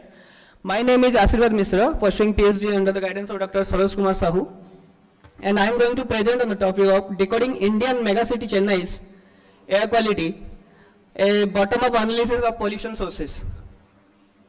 As we know that the Indian megacities are suffering from the air pollution in a very recent years, which I can take of that for the last 2 decades. Indian megacities are on the limelight for the pollutions, and Delhi being the pollution capital of the world, all the concentration has been, the focus is on the pollution sources about the Delhi. And taking as the base, we always compare other cities with the Delhi, and I feel that Chennai is no way apart from the Delhi. So according to the air quality report published in the 2024, 42 out of the 50 cities of the most polluting list has been placed in India. Megacity Chennai has a pollution of 10.9 million as per the latest report is concerned, and it is one of the most industrialized state of India, the Tamil Nadu, and Chennai is home to 1/3 of the automobile sector and other industries. So it is driven us to look after all those polluting sources that has been dominating in Chennai. So in order to calculate, estimate the emissions, we have followed the IPCC Intergovernmental Panel on Climate Change Tier 2 technological emission factor based approach, which is taken as emission factor based approach that has been technologically defined for various sources. And we have taken the activity data and the number of sources that has been dominating in that region. For that, we have identified city-specific anthropogenic sources that has been dominated in those regions. Then collection of the primary and secondary activity data of the all sources focused on that region. Assembling and finalizing the sector-specific appropriate technological emission factors, that has been the prime part of our emission inventory. And by using that GIS tool, we have georeference, digitize, and the graded emission inventory has been prepared. For that, we have attained very minute or the ultra fine resolution of 400 meter of resolutions. That means we have divided the whole Chennai city in 400 meter grids and see where the sources has been dominating. The activity data is too concerning as the figures are very rich in this when pollution is concerned. There is 6 million registered vehicles in Chennai as per the 2020 report is concerned, which is grown from the 1 million in 2000 to 6 million 2020, and it is too high as the registered vehicles are concerned. And the numbers are too worrying as you think that nearly 80% of those vehicles are two-wheelers and 17% out of it as four-wheelers. So it is a dominating personalized vehicle area. And it is interesting to know that people of Chennai are taking the vehicles and all, don't scrapping in the old vehicles and making it a heirloom of their family. So 35% of those vehicles having more than 15 years old. So older vehicles mean larger emissions. And as it is known that Chennai is an industrial area, it has been divided into north, south and central Chennai. And the northern Chennai is a highly industrialized area. There are no power plant found, but the population of household sector is 11 million, which is very concerning. And out of those, as per the report of 2010 is concerned, Chennai is fourth largest among the cities having slum areas, and slum populations belongs to the slum. Okay, sir, I'll faster. Then the results shows that this is the greater map we have found out or the prepared, like the northern, the coastal region of Chennai, you see the hotspot there, and the PM10 is wind-blown road dust is a dominating sector with 18.124 gigagram of wind-blown road dust PM10. Then the road transport sector contributing 15 gigagram in that year, and the other sector, which is also a major source, contributing 13 gigagram, consisting of MSW burning, aviation, and other dominating sources. These are the sector-based relative contribution of total emissions. You can see that in NOx emission, the 65% come from the transport sector, and in the PM10, 27.9% come from the wind-blown road dust, having unpaved road in those Chennai, making it very harsh for the pollution scenario. And those are the rest sector, emitting sectors that has been shown here. Yes. These are the hotspot regions, and we recommend some mitigation measures that has to be taken immediately, like discarding the housing vehicles, control on surrounding vehicles coming to the states, diversion in major roads so that it go into the city centers, flexible office hours and work from home, which is now on a bigger topic right now. Then road conditions should be improved to control that road dust emissions. Stringent emission standards should be proposed to control the emission from the industries. And cleaner and advanced waste management facilities like waste to energy facilities should be introduced. And construction material and waste need to be properly handled so that it won't go into the atmosphere and clog the human civilization. So we conclude that we have encompasses 17 sectors, 17 wide sectors we have taken to prepare this inventory. Combustion of fossil fuels in transportation and fossil and industrial activity is the major sources in Chennai. 2 landfill sites in Chennai have emerged as the major sources of emissions, which is caused by the open burning. And apart from those traditional sector wind-blown road dust, that hasn't been proposed anywhere before. So we are going to first report that wind-blown road dust is a major concern right now. So thank you. This paper has been published last year, 2024. We successfully published that. And thank you.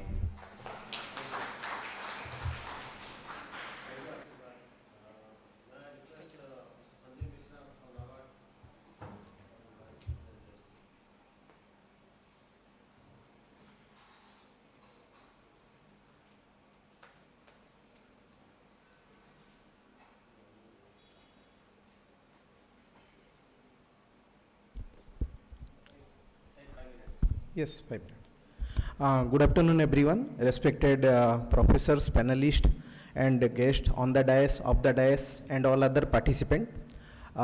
Myself, Sanjeev Misra, District Development Manager, NABARD. So most of you, if you know, NABARD is National Bank for Agriculture and Rural Development.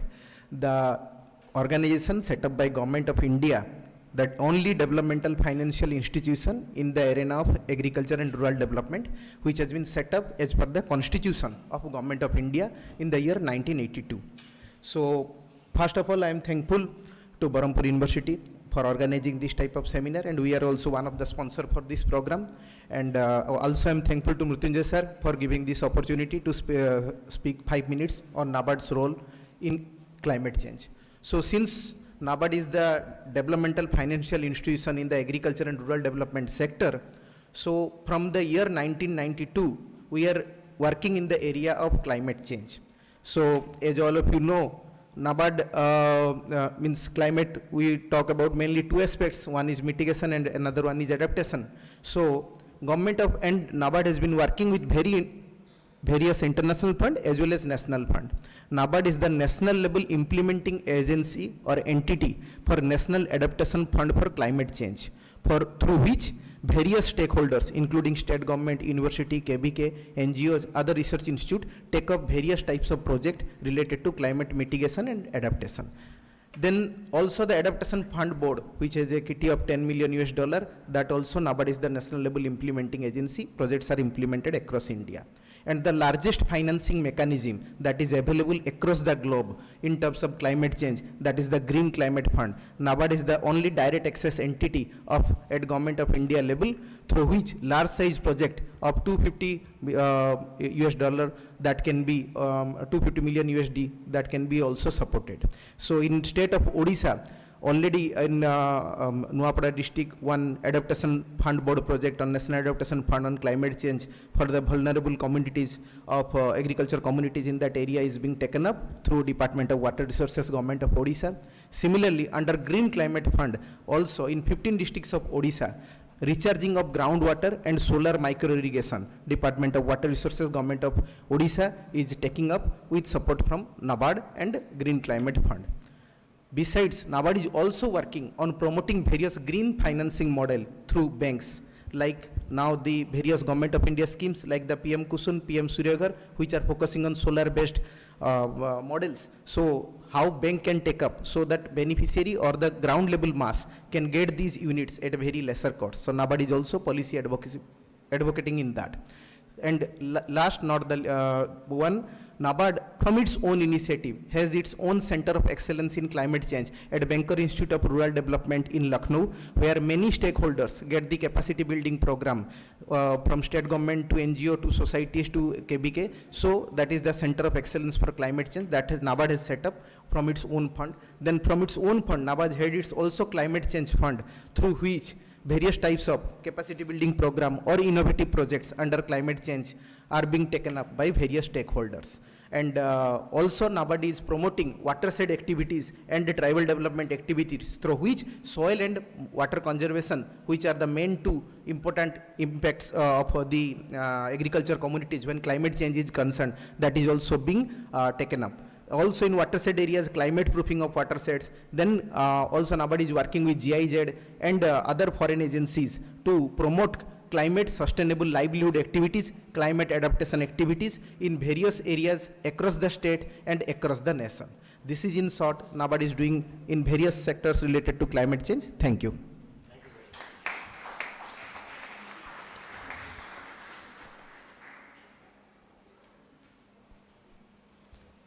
Thank you very much for a brief presentation. We have just finished on time. There is no room for chair's remark. However, I will take little bit advantage of the organizers and throw two questions, not many. One is, if you, all of them, all our agencies, all organizations, all activists, all civil society organizations today recognize climate change. They all propose mitigation strategies. All think of adaptation strategies. Then where is the difference? Where does difference arise? And why everybody is thinking of climate change, everybody is thinking worried about climate change, everybody is proposing mitigation disasters, mitigation strategies, everybody is proposing adaptation changes, adaptation governance. As most of the paper writers here spoke on this issue, where is the difference? Difference arises from two perspectives. One, the perspective of nature being a machine, the other perspective of nature being a holistic entity. If you view in all these perspectives, everybody is thinking of mitigation strategies, adaptation changes. Therefore, where does difference arise? Difference, therefore, to answer this question, necessary for us to place all these issues, all of you discussed today, in the context of philosophical perspectives, the overall overarching perspectives that govern climate change. As I said, there are two views on this. One is nature as a machine, viewed by Galileo, Newton, and so on and so forth, which has resulted in human progress, advancement of human civilization, but at the same time brought us to a brink of disaster. Therefore, it is necessary for us to review what kind of climate, what kind of perspective you are proposing, what kind of adaptation strategy you are proposing, and you have to review each one critically. Second one, as I said, is alternative to this, that which has evolved from a new view of science, which has come into play since Einstein, and it gives a holistic view of nature. Nature can't be seen in parts, nature can't be seen in bits and pieces. Therefore, human progress can't be seen in bits and pieces. Human beings can't be taken out from nature, as Dr. Jana said quite well. So it is important for us to understand that when we discuss all these issues, necessary to get into a bit of philosophical debates on the issue of climate change, to get a global view. So with these questions, I would stop here. I thank all the invited speakers here to stimulate our thinking, and all the paper writers who gave a very brief presentation. I am sorry I acted like a school headmaster, which is not in my nature. I generally don't act like that. It's contrary to my spirit. You can ask students in the Department of Political Science. I have been engaging with them for hours together without any interruption, with all kinds of pains on my leg. I keep standing and talk to them. But here I have to act because of the interest of the conference and the organizers. You have to interrupt things abruptly. I am very sorry for all this. This is contrary to my nature. Therefore, with this brief remark, I would stop here. Thank you.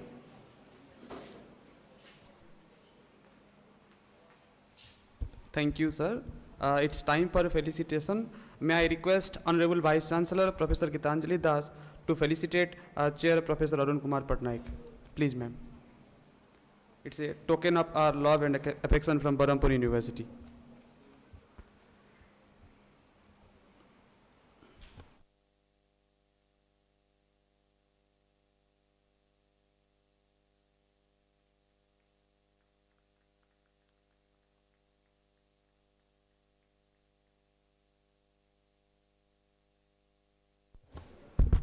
Then I request BC Madam to felicitate Professor R. Lalita Fernando for its invited talk.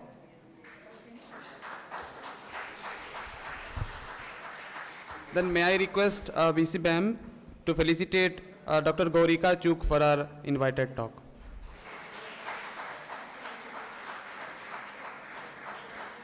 Thank you, Madam. Thank you, all of you. With this, we have completed our technical session 5. Before that, let me thank Professor Arun Kumar Patnaik for chairing this session and timely completion of this technical session 5. Then I would extend my sincere gratitude to Professor R. Lalita Fernando, Ms. Abha Misra and Gaurika Chuk, and all the paper presenters, and last but not the least, all the audience and participants for listening very patiently and to make this session renowned success. Thank you, all of you.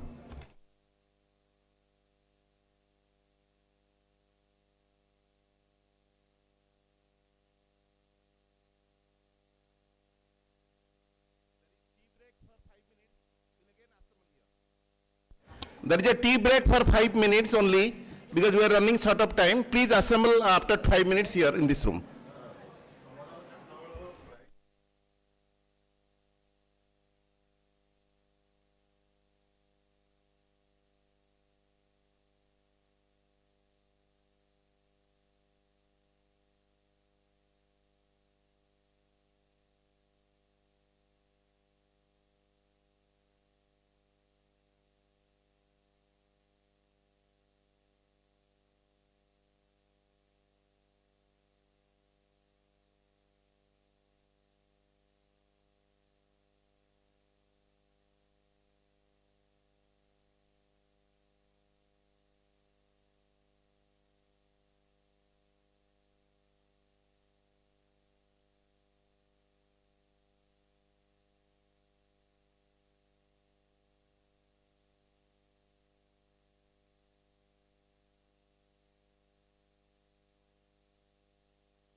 All the participants are requested to come into the hall in just within 1 minute.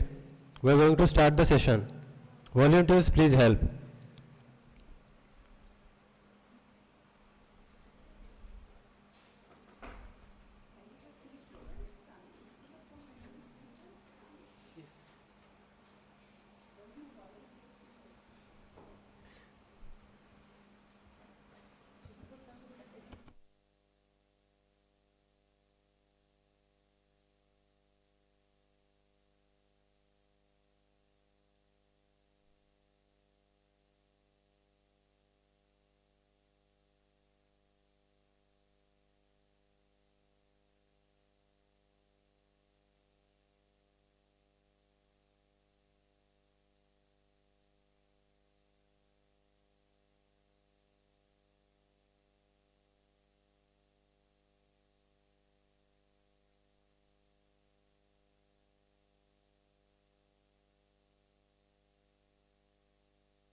A very good afternoon to all. I welcome you all to the second plenary of the International Conference RPP GTCC 2025. This plenary session reflects on three prominent buzzwords in all kinds of discussions on climate change, especially when we talk about solution. That is technology, especially artificial intelligence, climate litigations, and role of organizations at the different scale and in different sectors. For this particular plenary session, we have three prominent personalities excelled in their respective field. We have with us Justice S. Tilakavardhane, former Justice of the Supreme Court of Sri Lanka.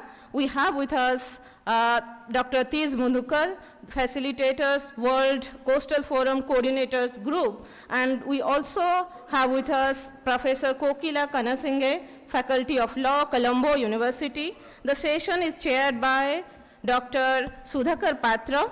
I welcome you all to this plenary sessions again, and I request volunteers to honor our guest on dais with flowers bouquet. Please.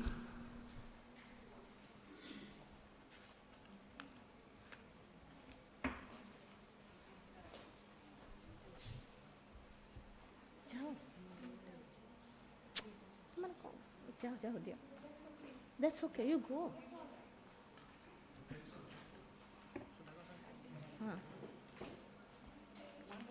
You go from the front.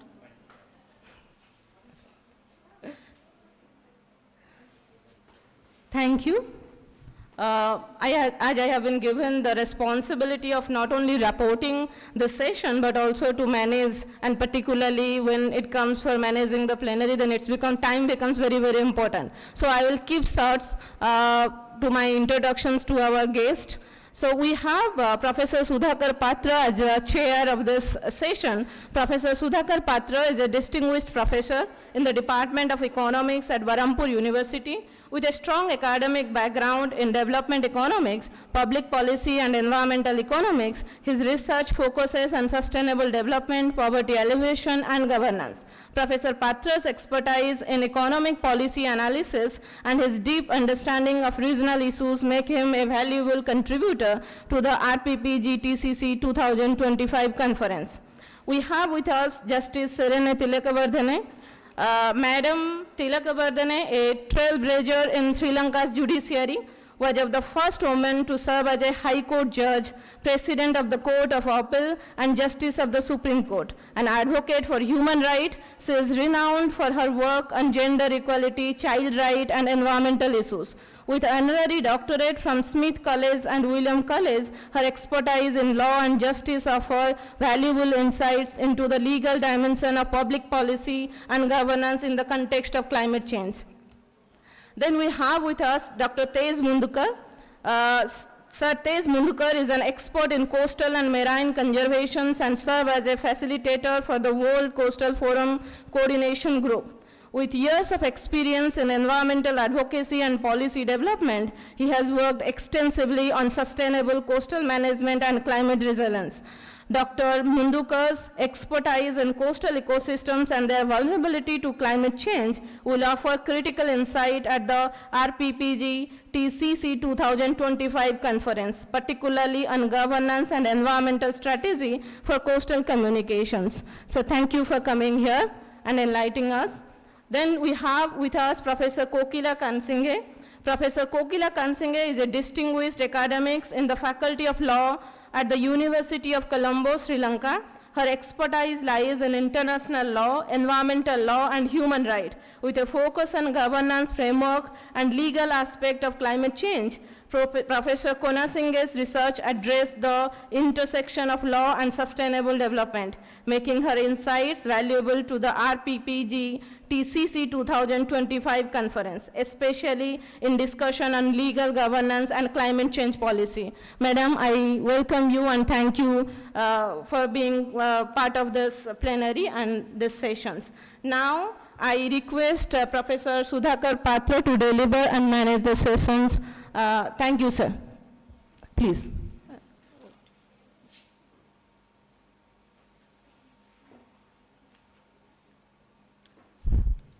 A very good afternoon, ladies and gentlemen. Esteemed Vice Chancellor present here.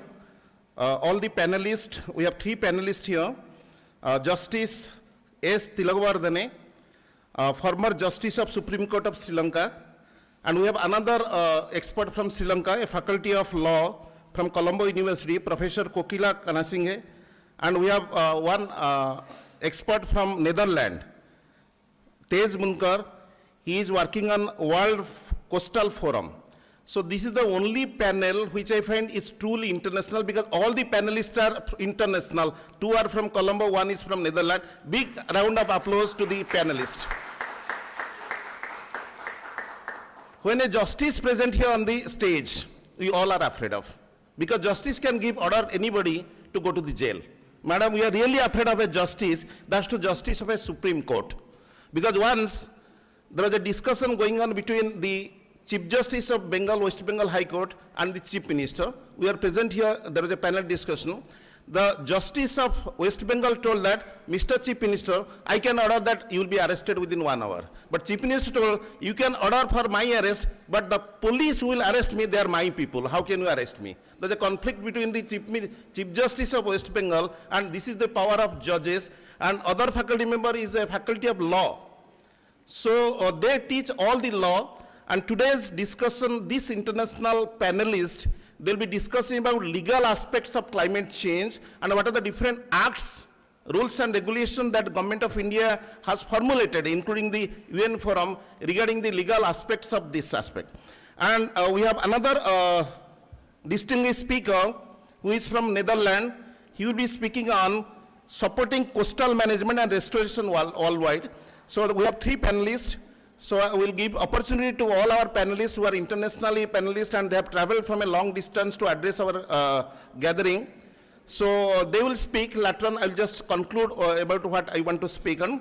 So first of all, I would like to invite Justice S. Tilakaratne to come and speak on artificial intelligence and climate change, how artificial intelligence play a significant role in mitigating the adverse effects of climate change. Madam, you can come over and start your presentation. To a justice, I cannot set a time limit. आपके लिए समय की कोई पाबंदी नहीं है. Still, I request you maximum 15 minutes, please. So my time limit changed from 45 minutes to half an hour.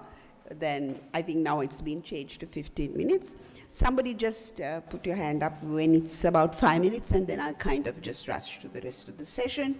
And just to counter what was said about judges, you know, you can't talk of climate change if you can't talk of the law and justice. Human rights norms protect you. This is not a time for the survival of the fittest. And we have a very good example in Trump, who says, drill, baby, drill, right? This is not the survival of the fittest. Environmental justice can never happen unless you partner for effective implementation with your judges, with the court of law, with the society, so that policy of the government is also included in it. Because we cannot bring about change without it. And I can remember the number of writs. I can remember acquiring many cases I have done. One was 1 to 7. I dissented in a matter where I said the president of the country, a very powerful president, that he doesn't have almighty powers. It's determined by the Constitution. So no, the courts are the places where the people come to register their justice. And if we don't give it, there's going to be anarchy. Now, what I'm going to talk to you today is about, and I especially talk to the younger students. You know, we all stand here with all kinds of qualifications, Kokila, or I know very particularly Amita, all these people. We were you one day. You know the difference? We stood up and fought for what we believed. Did we fall down? Oh yes, we fell down. We were, you know, our own colleagues didn't talk to us because we were talking a different language, the language of human rights, the language of effective implementation, the language of the poor man's class actions like public interest litigation. Without that, you will not have environmental law in South Asia or anywhere in Asia, because it was the voice of the people. And those are the toughest cases to hear, the toughest cases to give a proper decision, because it is management of such a large different varieties of things. It's a conglomeration of law. It is finding the public trust doctrine, which is not said anywhere, but cull it out of a constitution. That is what is important. And that is where I think, unless you get together with justice for the effective implementation of law, you know, it's like opening saying, oh, you know, you open a cookbook, it says, baste the pan. We want to know, how do you baste the pan? We know there's basting of the pan. How are we going to bring effective implementation, and when are we going to bring it? So I'm here to help you to focus. I'll certainly cut it down to 15 minutes, but give me 5 minutes so that I can just chat on the others. So let me begin by telling you, silence is not an option, especially for the younger people, because by silence you're condoning what is happening, which is becoming tools and people who are manipulated by the Western powers. You are losing your voice more and more. All this can be negated with just 1 or 2 presidential orders carried out by minions. You know, we thought we had it only in Asia. We see it is all over the place. So AI is transforming the digital landscape as we know it, and the introduction of generative AI is, in recent years, has taken the world by storm and has taken all of us, including India, by storm, with AI adaptations increasing from 72% in 2024 compared to the adoption of around 50% over the last 6 years. So what we say is, Vivek Wadhwa, one of the few environmental and AI person, speaks about exponential growth. And that is what we are having, exponential growth. So the environmental footprint of digitalization, the environmental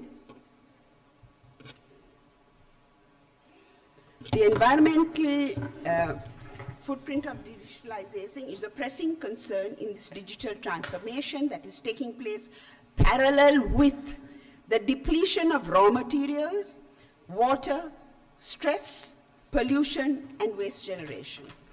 So what is going on at the moment? There is an effective climate change which often affects countries which have historically contributed the least to global warming. And the Intergovernmental Panel on Climate Change, the IPCC, explicitly identified that historical and ongoing patterns of inequity, such as colonialisms, are a factor in vulnerability to climate change. Always, the poor has been marginalized. The garbage is dumped near their homes. In Washington, D.C., the highest lead is in the water of the town of Washington. Why? Because it is occupied by mostly by the blacks. AI adoption contributes to the adverse environmental impact which disproportionately burden communities and regions that are particularly vulnerable to extreme climate. And in 2022, not long ago, Google operated its data centers. Listen to this very carefully because I want to give you an example of what I'm saying. Google operated its data centers in Finland and had 97% carbon-free energy, while its data centers in Asia operated on only 4 to 18% carbon-free energy. Can you see that disparity? Why is that? Is this the equality and the human rights standards we are talking about? Which displays a disparity in the local consumption of fossil fuels and the creation of air pollution. You blame the climate, you blame the fog. This is the unseen enemy that is coming into your environment. Assessing AI's climate impact. The direct environmental impact from digitalization and its associated infrastructure occurs along the life cycle of its software, hardware, taking place during production phase, the use phase, and the end of life phase. Thus, a holistic view of the environmental impact of AI is needed. It has never been done up to now. And also, whenever something is coming out, you know who gives the money for research? Mostly the Western countries. Suddenly you run out of funding when you start talking of AI. The direct effect on minerals, energy, water, as well as greenhouse gases, emissions, and waste-related pollution constitute the environmental footprint. So it is the digital environmental footprint, which the world is not even talking about, though we have progressed very far into pollution. The hardware used in AI applications consists of general purpose and specialized components. And some of the components that play a critical in AI are central to processing units, that is the CPUs, the graphical processing unit chips, the GPUs, the tensor processing units, the TPUs, and memory units like random access, the RAM, right? Now, RAM you have heard about. We're not talking of the other parts. They're all polluting, and I will go into it in detail. Now, what you have to remember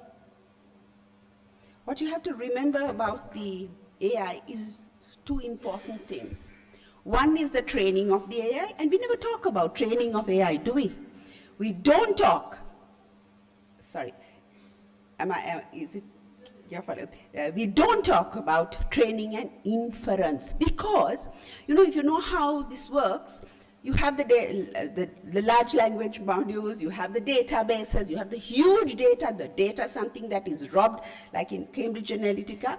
Then you have the algorithms, and then you have the predictive patterns. So when ChatGPT first came out, within the first couple of months, if you said, show a judge, they showed old white men. Why? Because they were having hallucinations, errors. Nobody talks about the errors of ChatGPT. I could give you a lecture for 3 days on the errors, right? So AI inference is simply an AI model in action. It refers to process an AI model used to draw conclusions based on new data. So data is like money to Trump, right? An AI model cannot infer without prior training, which is the first phase for an AI model. Accurately assessing how these phases of the AI life cycle contributes to the carbon footprint of AI is a challenge, as most companies working in AI do not disclose their emissions. I challenge anybody here to come out with a full and complete emission, which should be there. You're doing it for all your factories, you're doing it for everything else. Despite companies such as Google releasing sustainability reports which indicate a rise in greenhouse gas emissions by 48% in 2019, attributed to data center energy consumption and supply chain emissions, the report does not specify which stage of the AI life cycle contributes to rising emission, because they don't even talk about the stages I just outlined to you. The most, and it merely states, is AI is further integrated into their products, reducing emissions may be challenging. That is their statement. Suppose you stand up in here, right, burning firewood and going on to fossil is challenging to us. The arrogance and the impunity. And there's nothing we can do in many cases, because already the Supreme Court has said, you know, the part of it which has the algorithms and the big data, oh, that is protected by international property. So we can't get into that, but we are using it, all right? So while training AI models require considerable energy and produce emissions, the post-training stages comprising of prediction, decision-making, and inference make up to 90% of the computational energy and consumption costs faced by large companies. In the case of ChatGPT, during the post-training phase, to generate its answers, it consumes a large amount of energy compared to traditional internet users, which researchers say, one query, please listen to these statistics, one query, all are using ChatGPT, I know, you don't know the dangers of it, right? So one query to ChatGPT uses approximately as much as electricity as could light up one light bulb for 20 minutes. Can you imagine? Can you imagine what we are unseen, right? Emissions can be reduced by the adoption of intelligent, we can. How are we going to do it? Are we saying no? No, AI has a lot of good. We challenge them. We have environments like our professors and principals of this wonderful university say, we are challenging you, right, to reduce it. And because it's not even in the narrative. We are not talking about it. We don't have discussions. Okay, let's have a program, a television program. The media, have it. Nobody will know enough because it's all hidden with intellectual property right acts, right? So, emissions can be reduced by the adoption of intelligent request directions, algorithms, and directing requests, and most of the workload to lower emissions locations such as California, UK, Germany, and Ireland. They are doing it, but they're not doing it in India, in Sri Lanka, Bangladesh, or Nepal. As well as using more sustainable data center design which runs completely on renewable energy. So it's not that it is possible. They are not even bothering to consider it. Accordingly, a holistic assessment of contributions to climate change is essential to ensure that emerging technologies do not contribute to the climate crisis, and the development occurs in a sustainable manner and not to the expense of humanity. The production phase of GPUs, that is, GPU is graphic processing units. So let me tell you this interesting thing. You know, you talk of hard metals, and I know how we hate when they're mining, when they're doing all these things. The increased popularity of AI tools is driving a massive growth on demand of hardware. Now we talk about the hardware. And the number of chips sold quadrupling from 2001 to 2022. Some of the minerals and metals used for the digitalization include aluminum, cobalt, copper, gold, lithium, manganese, natural graphite, nickel, and silicon metal, according to estimates by the World Bank, to meet the growing demand. The production of minerals such as graphite, lithium, and cobalt could see an increase of 500% by 20. Do you know these metals? That gentleman, you want to ask a question? Ask it, put your hand, I'll ask it, right? So 500%. And we are talking of 1.5 of a climate change. Can you see what is happening? So GPUs are foundational for generative AI and comprise of transistors which are made from silicon, copper, boron, cobalt, tungsten, and germanium, among other elements, with silicon being more commonly used. Now I'm going to do rapid, quick turn because I can't go into details because I'm going to run short of time. So, next one. There's a minerals used in hardware, the environmental impacts. This is really a tragic story, you know, because the environment impacts of extracting these minerals and metal is vast, encompassing water and air contamination, biodiversity degradation, and greenhouse gas emissions. These effects are all the more concerning, considering that 50% of the copper mines are located in high water stress areas. Companies such as Amazon, Apple, Alphabet have reported that they cannot conclusively rule out having sourced materials from 9 of 10 African countries where human rights violations, militias are financing themselves through the mining. And it is encouraged, the weapons are given, it is supported. Why? They want the products of the mining thing. And they feel lies, they say, you know, there's all kind of stories come up in which are not really true. Now, let's see the countries from, you know, though I'm talking to science students also here, right? So in your mind, when I say heavy metals, you know what the metals are, and this is where it is coming from. The countries are Democratic Republic of the Congo, the Republic of the the Republic of the Congo, the Central African Republic, South Sudan, Uganda, Rwanda, Burundi, Tanzania, Zambia, and Angola. The richest countries in the world, but horrendous humanitarian. The large-scale mining sites often leads to communities being displaced from their land and settled elsewhere. The surface explosive material are used and heavy machinery to expose the metals, causing massive canyon-sized holes in the land and lead to soil erosion and degradation around these areas. Surface mines create a huge amount of waste material. Mines release harmful substances into the air and water and cause serious health issues if inhaled. Mines also receive acidic water, which can kill marine life and make fish water unsustainable for drinking. Underground mining water produces fewer minerals than surface mining water, but they are risky for mine workers. Women are disproportionately impacted by mine. I wish the UN would today, we had this lady, I mean, what she spoke about, our fight is, why aren't you having, when you distribute wealth at disaster situation, why aren't you having specialized places for women, for children, for disabled, for the elderly? It's just gone, and again, it's the survival of the fittest there. So, women are disproportionate. They are rarely consulted when the companies negotiate to access land, compensation or benefits. And any benefits paid by the mine are generally paid to the men.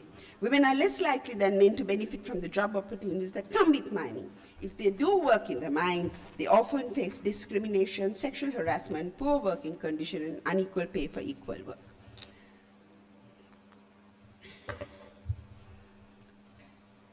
Mining in the Democratic Republic of Congo, it's a sad story.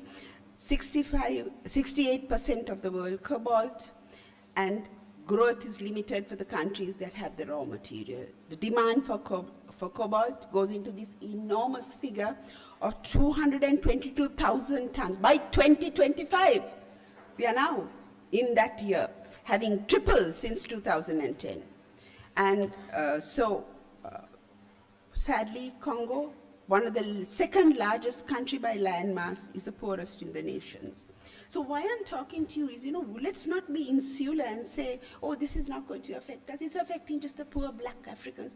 That's what they said about domestic violence. You know, when we started, oh, it's only the poor people who hit their wives, and today it's become this huge problem, so that Australia and New Zealand are having acts for coercive control today, right? I worked 45 years in it, and I know what the fights were.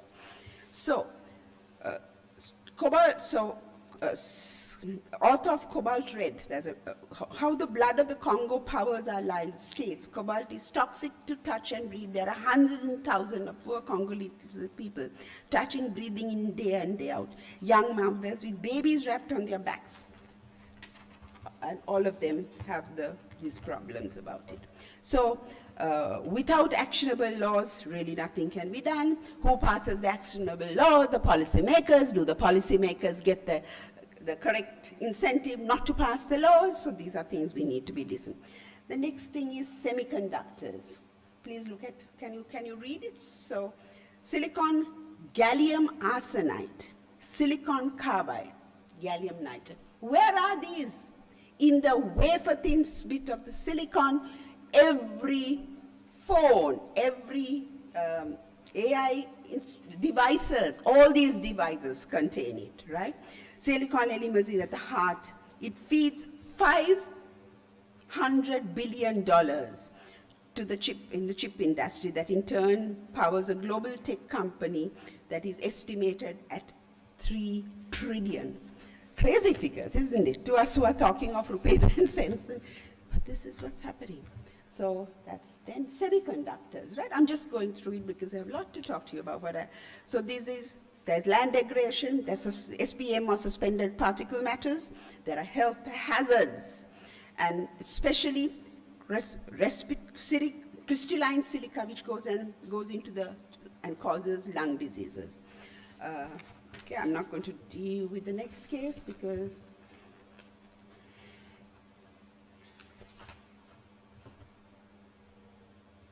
how did I get? Sorry. Okay, semiconductors, toxic workplace. I want to talk about this. Women is the last thing I say. We can't forget this, what is happening. In 2007, so semiconductors, you know what I dealt with that at the beginning. A 22-year-old woman called Yumi Huang, who had worked in Samsung's Gihung semiconductor plant, was still at high school, died of leukemia. Multiple other women who either worked alongside or who worked on semiconductors plant also died of leukemia. Semiconductors workers were subjected to risk of occupational cancers. A study on lymphohematopoietic cancer, the mortality among Korean semiconductor manufacturers, found the female population involved in the semiconductor wafer fabrication process at a higher risk of mortality from this type of cancer. These types of cancers are induced by environmental and therapeutic agents such as radiation, chemicals, and certain medications. However, other studies have found that it is also affects, when it comes into that, it affects the normal people. There's a lack of verifiable data. Why? Because of the deafening sound of our scientists, our people in high places, and a lack of money to do the investigations. So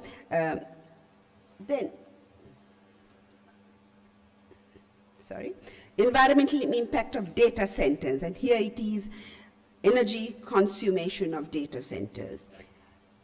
The global energy demand is projected to exponentially increase and exceed the annual electricity consumption of a small country like 2000 of Belgium so Belgium's electricity bill in 2026 is going to be equal to what is going into this.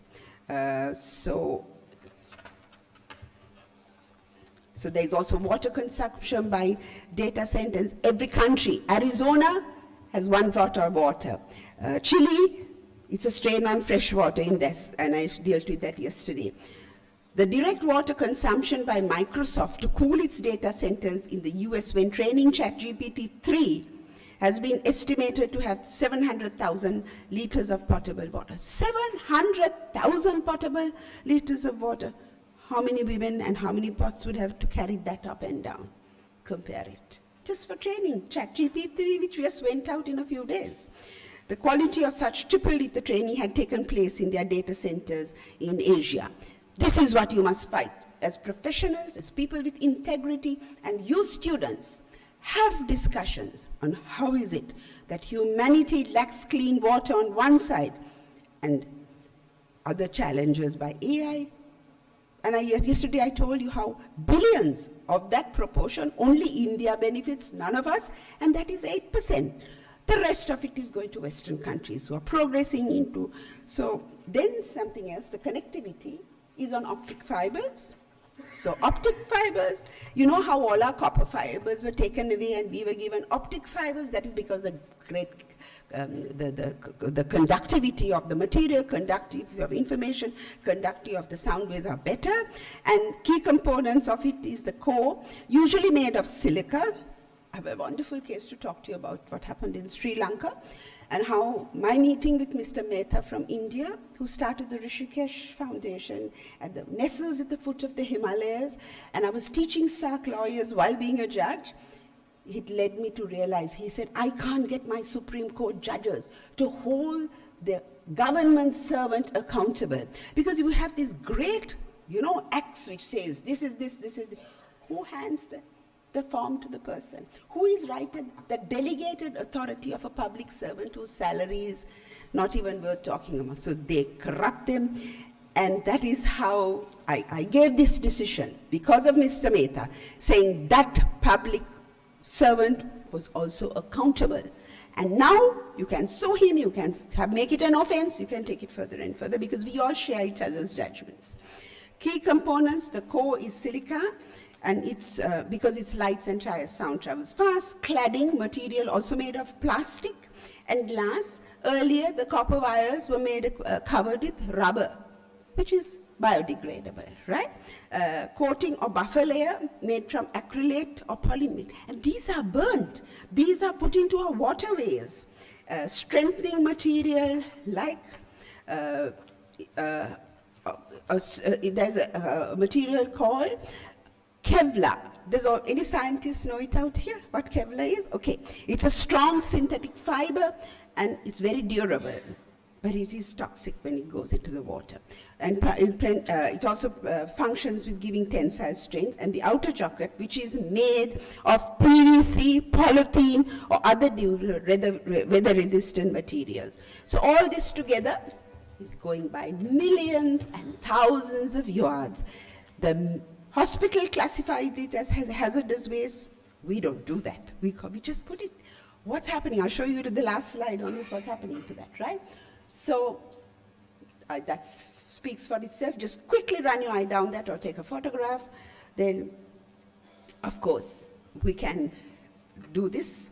So installation impacts, operational impacts, disposable impacts, solution and mitigation. This is an important slide. Please take a photograph of this slide. Use of alternative materials. Let's call for it with a united voice. Let's agitate our politicians. Let universities use alternative materials and highlight this. Recycling, policy measures, education and awareness, research and innovation. And I really feel sad when I see this, because what 5G, how many of you have 5G at home? Telecommunication networks use radio frequencies, electromagnetic field to enable wireless communications. The 5th generation of telecommunication network operates on frequencies that are not commonly used in previous generations, changing exposure of wildlife to these waves. And one of the, they have a fibrillation of their eardrum. They cannot communicate because of this. So there's a lot of it, but the electromagnetic field, they have now observed behavioral changes in birds and bats because of RF and EMF exposure.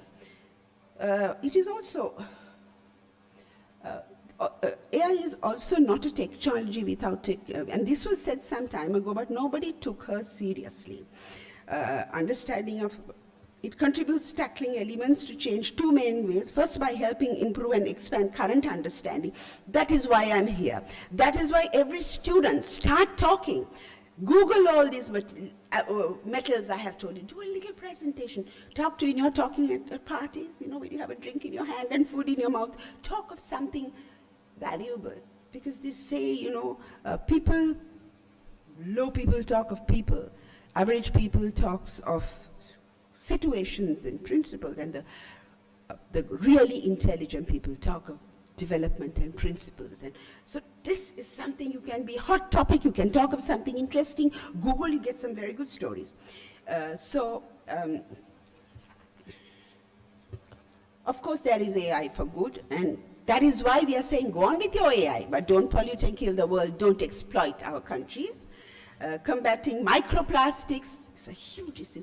You know, all these wiring, all what I spoke about, and all the, the cladding and everything ends up as microplastics. And it is, it's all over. And it's polluting. And you know how much, we told the children, reuse and use, and I'm going to give you a little competition. Then AI is used in wildfires, so there is, and then about AI waste. I think that should be a topic by itself. So climate justice demands a just transition. Climate justice demands our voices of the men, women, and children of our generation. And it is really important as we move forward to know that development of any kind, if anybody puts money into your hand and asks you to compromise your ethics or your integrity, dear students, this message is specially for you. It's not worth it. You stand straight. You keep your integrity, your authenticity, and your voice open so that you too can move forward and change the world. Remember, one man, Abraham Lincoln, destroyed the world, Hitler destroyed the world, and one man, Abraham Lincoln, built up the world, right? So, I want to do this. Okay, what are the R's? Let's see, quickly, from the audience, give me the R's. Quick, let me have the R's. You know the R's we had? R, read. Give me quickly the answers. Come on. Wait. Reuse, reduce, recycle, revive is another word for it, but I'll take that. Okay. This is it. Yeah, if you read it, it's in all of that. It's re-gift. There are some interesting things on this, and I hope, I wrote it in my other copy. Yeah. So let me just quickly go through. Say yes if you agree. Let me get back to the drawing board if you do not agree, okay? Okay, right. Resolve. Sorry. Reduce. Recover, very good. Refill. Refuse. Repair. Repurpose. Rethink. Re-gift. Reuse and restore. Thank you, ladies and gentlemen. It falls into that. Yeah, it's awesome. Thank you, ladies and gentlemen.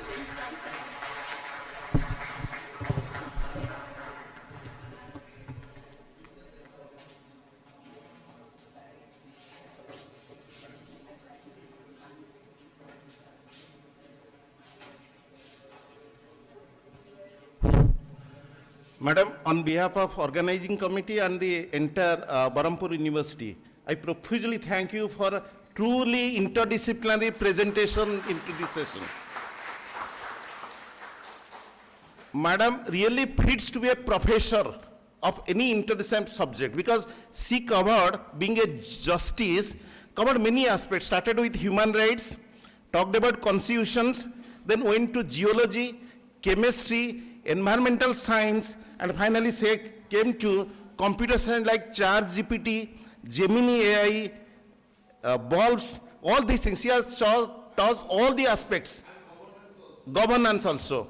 So this particular NACCPIAC International Conference originally was planned as an interdisciplinary conference because this conference is organized by Department of Economics, Department of Environmental Science, Department of Public Administration, Sociology, and Political Science. We kept these subjects to make this particular conference as interdisciplinary conference, and Madam's presentation has made this conference as truly international. I thank from the core of my heart and on behalf of the entire organizing team and Berhampur University for presentation nicely to the audience. Madam, your words are like bullets. When Madam was talking to you, I felt bullets are coming from her mouth and entering into her brain. such powerful presentation I have never seen in climate science till today. Madam, I have participated in more than 20 international conferences on climate change. I have visited thrice to your country, Colombo University and University of Jayawardhanepura.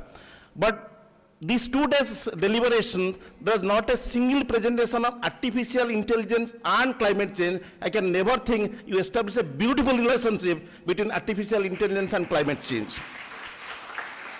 Till now, I was believing that artificial intelligence is a blessing to the entire humanity. After listening to Madam, artificial intelligence consumes so much of energy, I am thinking artificial intelligence is going to be a curse on humanity. Truly, Madam, your argument and information that you provided, 20 electric bulbs and artificial intelligence consumes. That particular sentence really speaks how dangerous is artificial intelligence to the entire humanity and climate change. Madam talked about Charge GPT. All our PhD students and master degree students are using Charge GPT today and using Gemini artificial intelligence for different kind of preparation of their project and studies. But your presentation and information on Charge GPT and Gemini artificial intelligence has truly told us how dangerous they are for the climate change and how much they are consuming the energy. And when Madam talked about silicon, chemistry, and different kind of minerals and metals, I was surprised. Madam, are you really a student of chemistry? I did physics, chemistry, but when I know as a judge, I'm here for the coefficient of expansion of steel. Doesn't hear these cases, so I did forensic medicine. So big round of applause and gratitude from the audience. Because truly this is a nice and powerful presentation from the entire audience, Berhampur University, and on behalf of the organizing team, I profusely thank you for your presentation, and we'll take up some questions after all presentations are over. Now I invite the second speaker. We have Tej Mungar. You please come over and make your presentation within 15 to 20 minutes. He is from Netherlands. Actually, we have 2 speakers from Europe.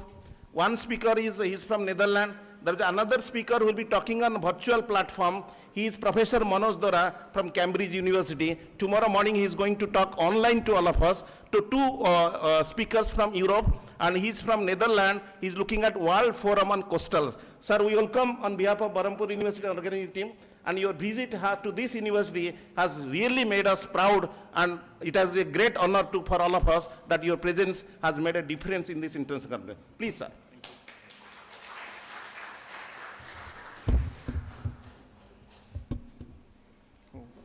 Slipping.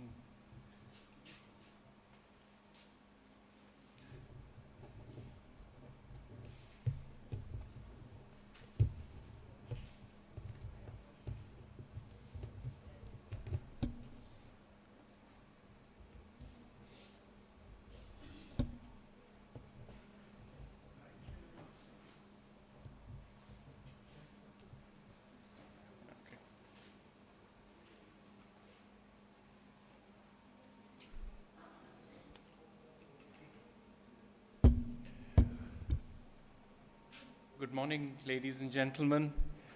I've never had a tougher act to follow, ma'am.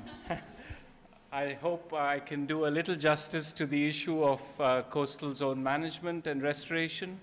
And over the last day, we've had a lot of interesting presentations about the challenges, the various challenges in terms of policy, the scary thoughts about what's happening to our global environment, and how we need to act.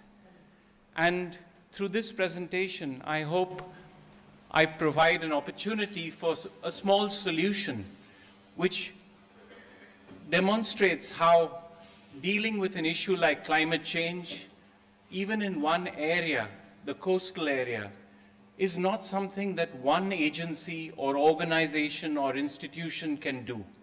It is truly something that works through synergy. Synergy at the global level, synergy at the regional level, synergy at the national, but most importantly, synergy at the local level, on the ground. Hopefully through this presentation, you will see some of the work that has led to the thinking that is needed to take this initiative forward.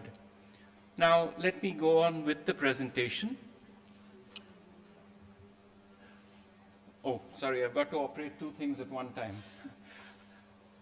First of all, our coastal areas are amazingly diverse in terms of their biodiversity, be there birds, dolphins, turtles, and coral reefs. And many of these ecosystems are here even in Odisha. So we are very fortunate to be in an area of high biodiversity in a coastal ecosystem. And actually, the world is connected by one ocean. We give it different names, but truly the waters are one. And to deal with an issue like climate change and ocean conservation and our own humanity, we have to think about how we operate at one level, and that is together. Coasts are important.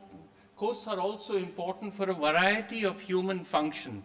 Our industries, our cities, our economies through fishing, through the variety of foods that we get in terms of mangroves for protecting our coasts. We've heard about all these stories through many of the presentations over the last day, so I don't need to talk more about these.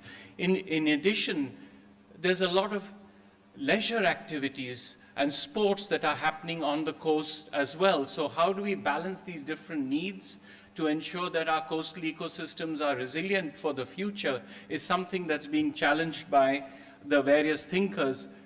So we recognize that coastal ecosystems are important, and these include wetlands. The definition of wetland is actually very wide, and all our coasts are wetlands. So if people say that this area is a wetland, well, it is an area of the entire coast that can be just divided for our own management.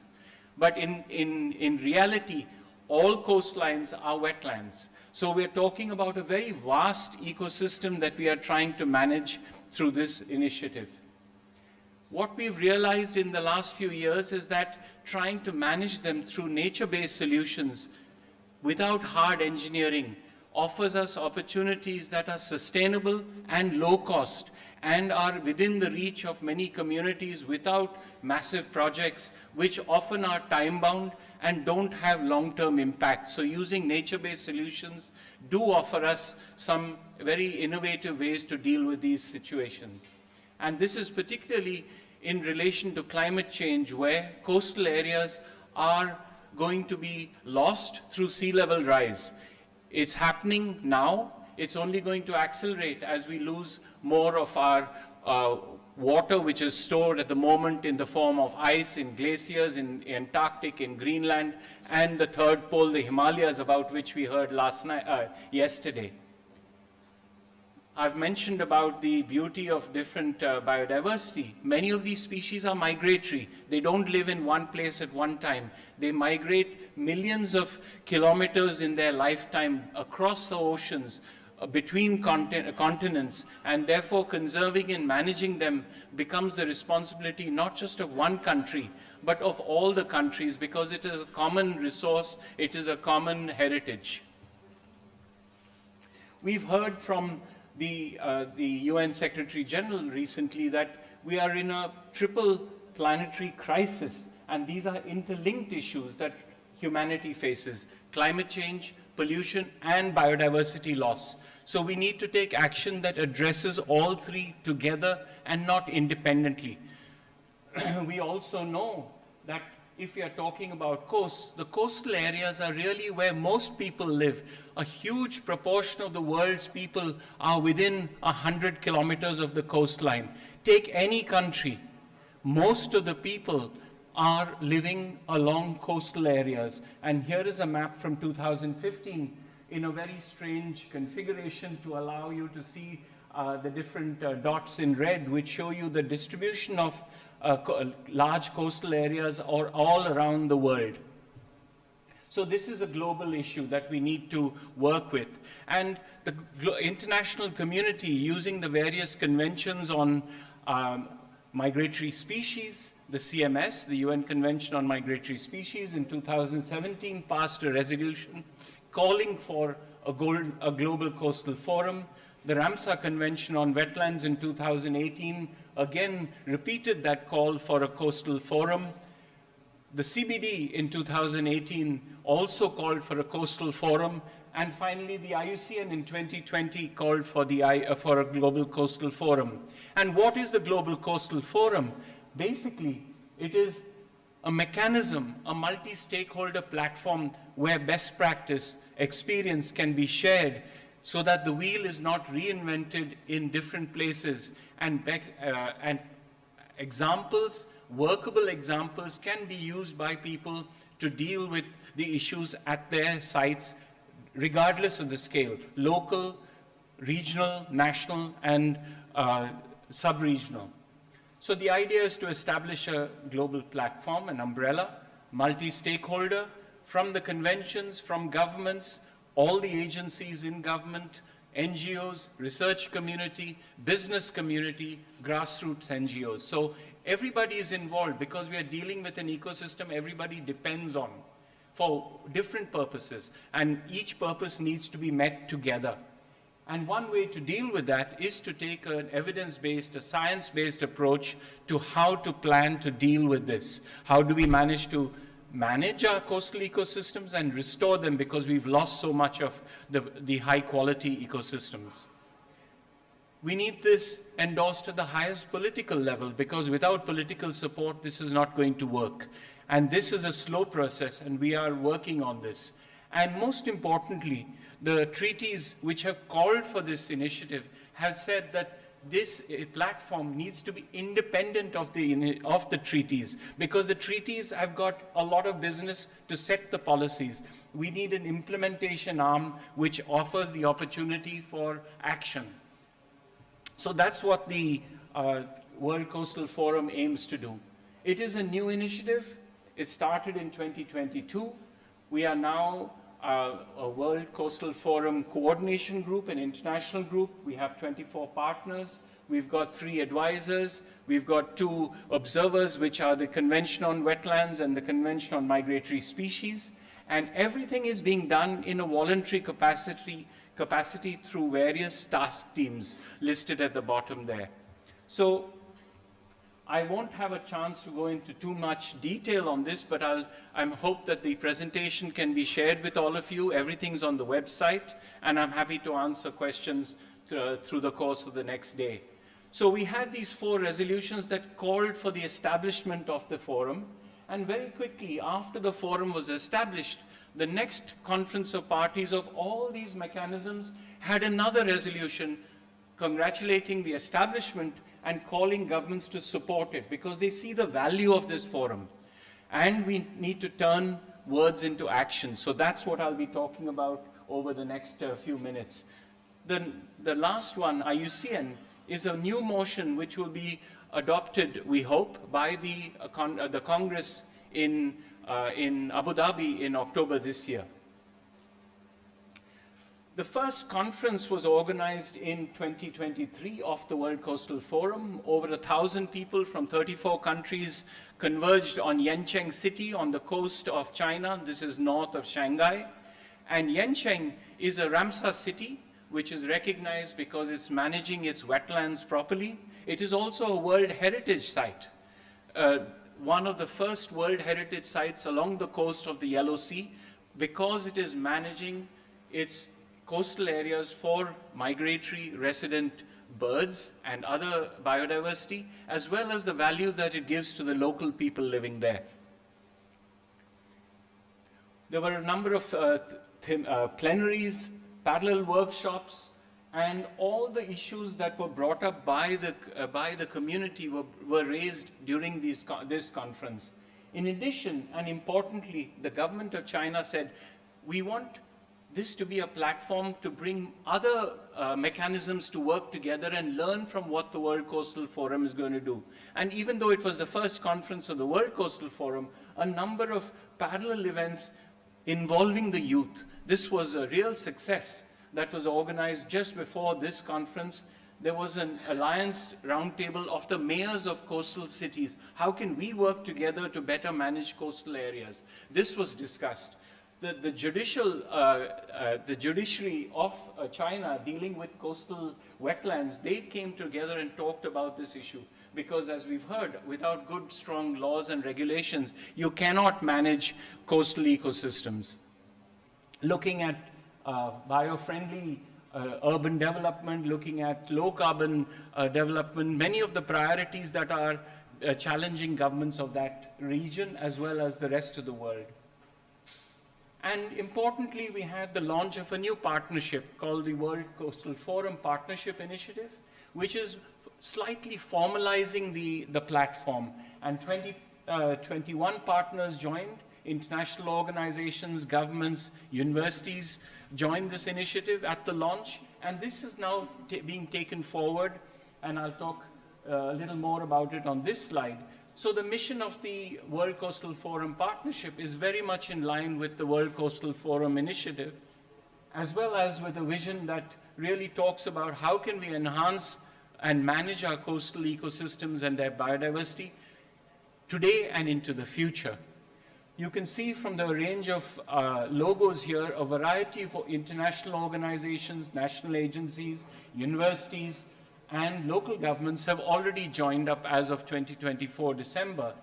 And the partnership is open for new partners to join. And if we look, it's already drawing attention and interest from a number of partners from around the world, and includes international organizations, NGOs, universities, and so it's open to multiple stakeholders.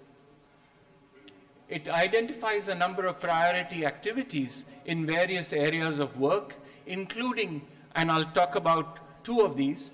The first is to establish a new toolkit which provides online information to support restoration and management of coastal ecosystems, as well as a new report called the State of the World's Coastal Ecosystems, which draws attention to the challenges and conservation opportunities for managing this often forgotten interface between land and marine and ocean. There's so much emphasis on both these areas, but unfortunately the coastal strip has been forgotten by policymakers in most countries. So we hope that by producing this high-level report that there will be interest and attention by policymakers in all countries into the future.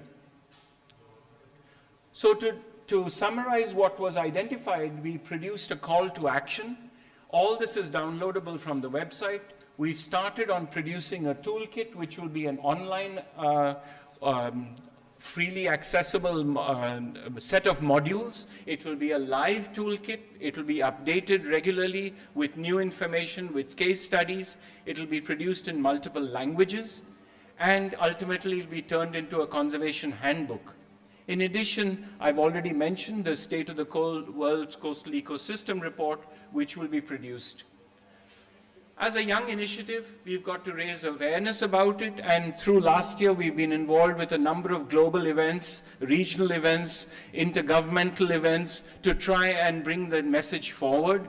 And we are very happy to see that there's a lot of interest and interest to engage and an interest to understand what this means, because it is a new initiative. Nobody knows about it, so they want to understand how can they be part of this.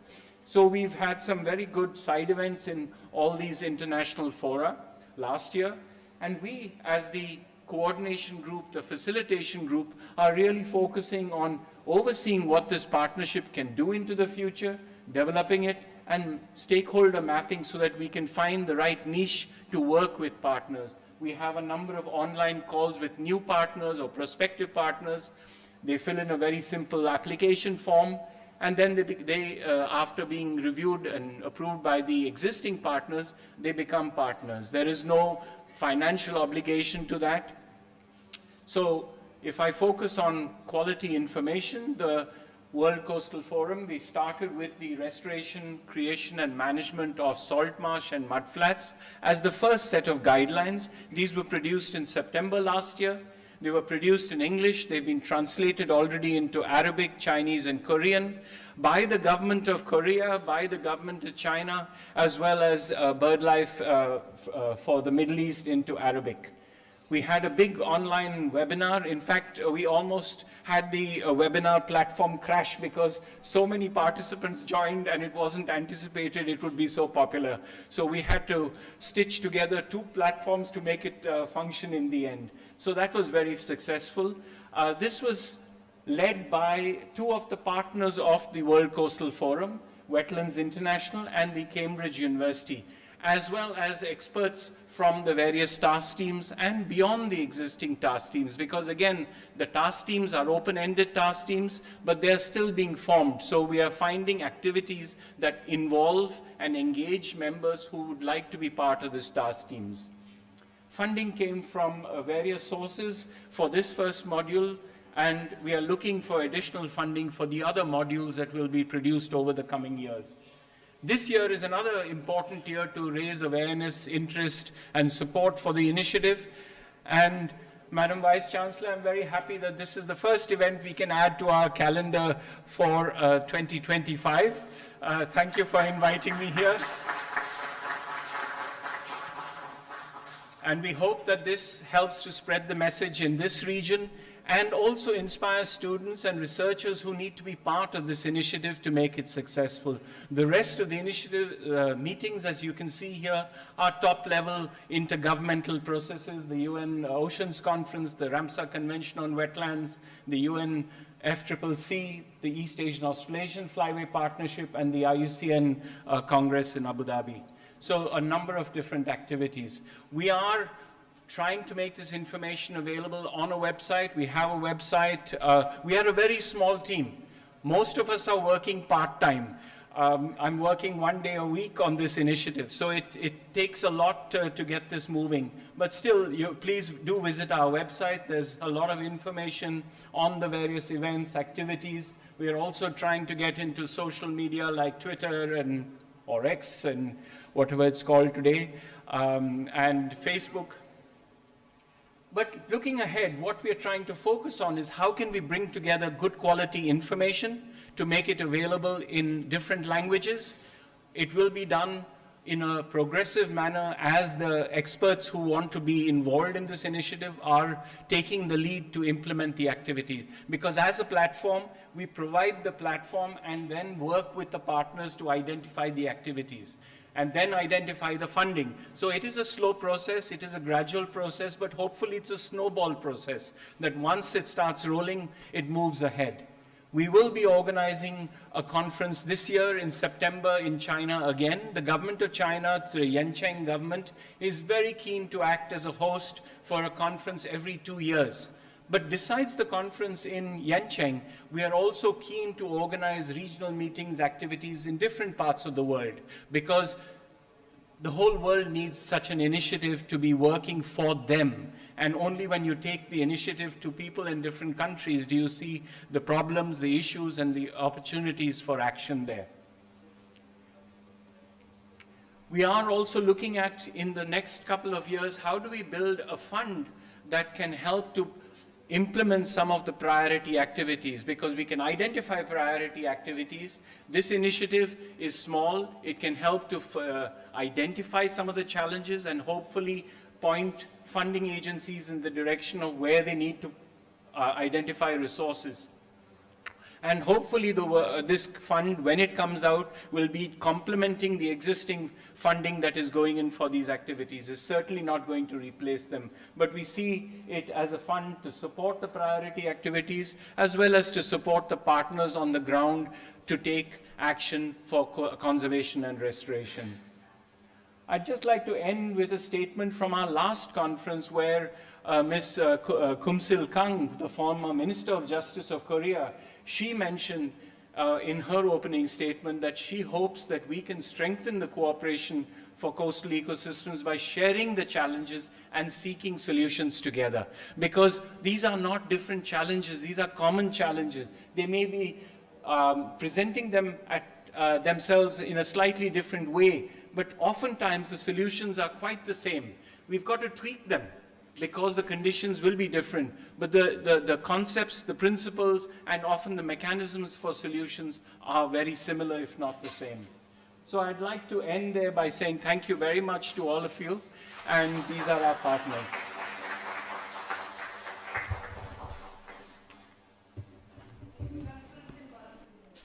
Yes.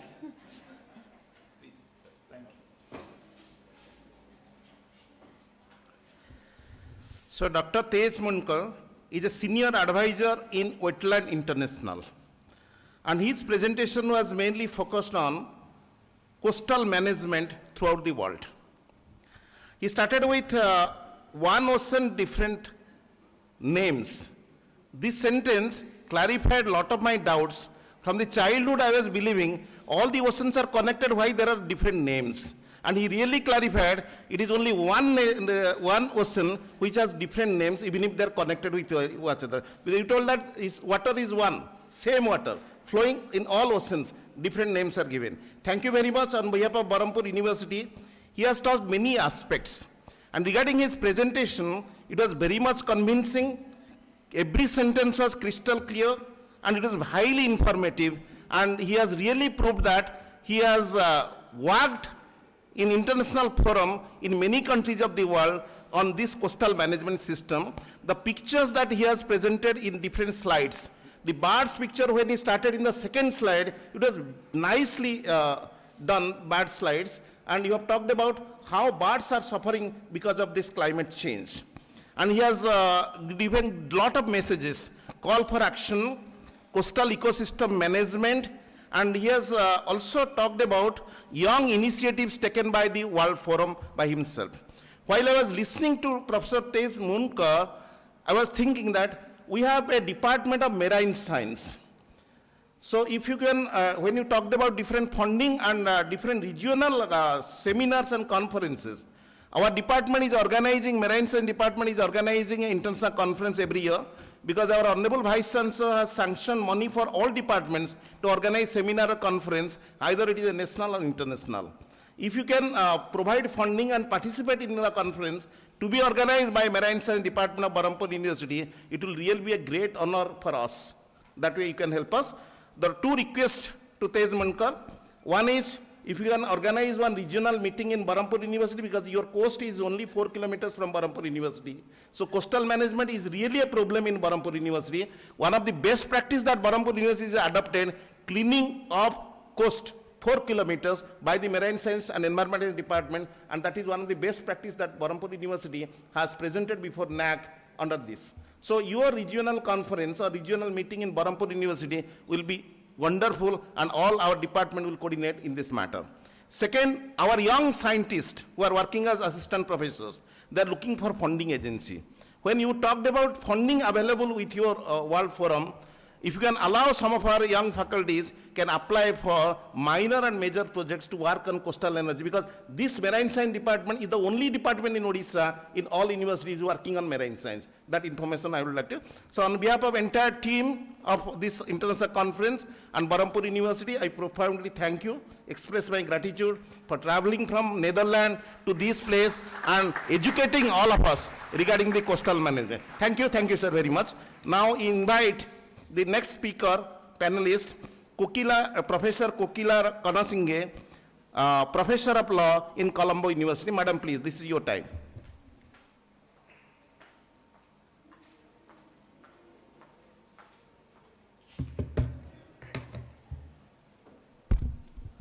Ayubowan and Madam Professor Amita Singh, thank you very much for the opportunity.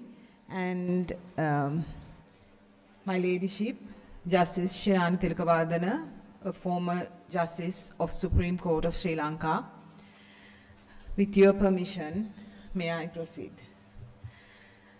Yes, my presentation is mainly on legal studies. How many of you are from law? How many of you are from legal studies? Okay, so very few lawyers are presented. So it's my pleasure, because now I am going to talk about something that not familiar to you. So let's start the session. So my speech will be outlined like this: introduction, and then I will discuss a bit about international legal framework on climate change that all of us must be aware. And then I will discuss about what is the top-down approach in climate change governance, and then bottom-up approach in climate governance, which I am proposing as an alternative path to what we have been doing so far. and then multilateral environmental agreements and climate litigation. So multilateral environmental agreement represent top-down approach in my analysis, and then my alternative proposal, climate litigation, represent bottom-up approach in climate governance. And then throughout I will discuss prospects and challenges, and then I will conclude. Okay, now the entire research that I have conducted this research, but it is ongoing partly as well. So my entire research, I have a question, and then while I'm sitting there and then participating in this forum, this question repeatedly comes to my mind. We are discussing about sharing knowledge about climate change, and all of us are coming up with alarming findings of up-to-date the degradation of nature as a result of climate impact. Scientific details, social science, political science, economics approach, and non-state actors, and governance, policy, yes, what not. All of us say that we have climate change, as Professor Singh yesterday emphasized that it's changing. So what? Now, since 1992, as this UNFCCC took place in 1992 in Rio, now we adopted all the legal framework, Paris Agreement, Kyoto Protocol, and then climate justice movement is there, Intergovernmental Panel of Climate Change, all of these governance framework where intergovernmental efforts and multilateral environmental agreements have lined up to face the challenge of climate change. Now my main problem here is, how far have we succeeded? Are we going to continue the same discussion for the next decade, for the next half a century, and then most of us island nations will be under the water? Now, what is the alternative? What all of us must understand is the solutions through interstate arrangements have largely failed. I think the governance structures on climate change have to admit that first. Then, what is the alternative approach? Now, as this slide very clearly emphasizes, MES have largely failed. Have we succeeded with United Nations Framework Convention? No. Kyoto Protocol? No. Paris Agreements? Now we are realizing at the moment that we have to do a lot more. And we are now moving from 1.5 degrees Celsius, 2 degrees Celsius pre-industrial level. And all of these data, findings, tell us that no longer negotiations on climate change, on interstate arrangements going to happen. Why? Mainly because North-South dimension. The global North, due to the historical guilt, the global South is demanding global North to transfer additional funding, transfer additional technical assistance, and all of the commitments by the North. And the Northeast now have found the interesting argument that what is actually global South? India, Brazil, China, South Africa, all of these countries, emerging economies, are contributing equally or more to the carbon emission of the world. So why are you pointing the finger at us? Now this is an internal debate. And are we going to debate forever and face the disaster, or now itself, are we admitting that MES have largely failed? Let's seek for another alternative. I might go for the second option. Therefore, let me propose the development of the legal sector, justice sector, that is climate litigation. Climate litigations are popping out all over the world at local level, national level, regional level, and international level. So this is an interesting area for all the researchers who are sitting here. Maybe you are from political science, policy, governance, but very interestingly, you need to deal with international legal framework on climate change, and climate litigations gives you glimpse of hope. That is why in my title I say that there is a silver line in grey cloud. Climate litigations are representing the bottom-up approach. What is the top-down approach? MEAs, multilateral environmental agreements. Why? Because international standards are agreed by the interstate parties, and then it comes down to the local level, national level, regional level. So it's a top-down governance, climate governance. We have largely failed because it is not implemented. That is why the destiny of Kyoto was written after the USA, Canada, Australia moved out. And then came the Paris Agreement, again facing the same destiny. So, bottom-up approach with climate litigation propose and gives us some sort of a hope. Bottom-up approach means we have climate litigation at national level, local level, and regional level, and we pressurize our own governments to follow the international standards. One might say, how can we do that when at the global level when they have largely failed? This is my point. As a lawyer myself and a law professor, I think individual human beings have their own responsibilities.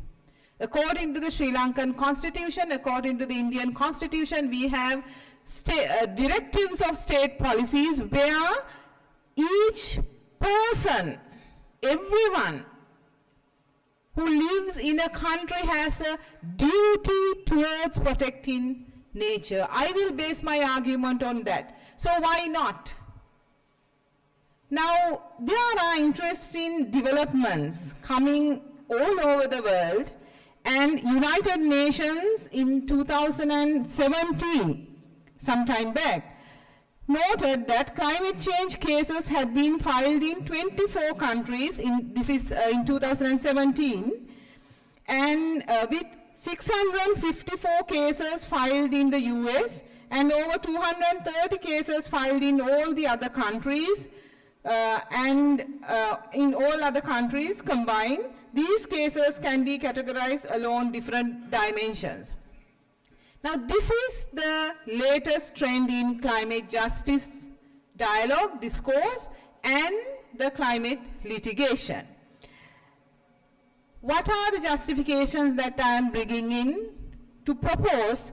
Let's all try our best to develop some climate discipline among the states through the citizens, through the civil society, through the interested parties, and file climate litigation. This is a movement, what I am talking about. Number one, question of enforceability. International legal system as a whole does not possess the authority or legitimacy to enforce the solutions made by interstate organizations, even when they are pre-proposed by the states themselves, because there will be less obligation, because they are international standards. So you can come up with all sorts of excuses. I'm not just talking about the countries of the global south, even global north. I will come to a very interesting case analysis by the European Court of Human Rights last year, and then you will understand even countries like Switzerland, Belgium, and all in the Netherlands, most of the European countries have failed largely to comply with this international enforceability of international standards.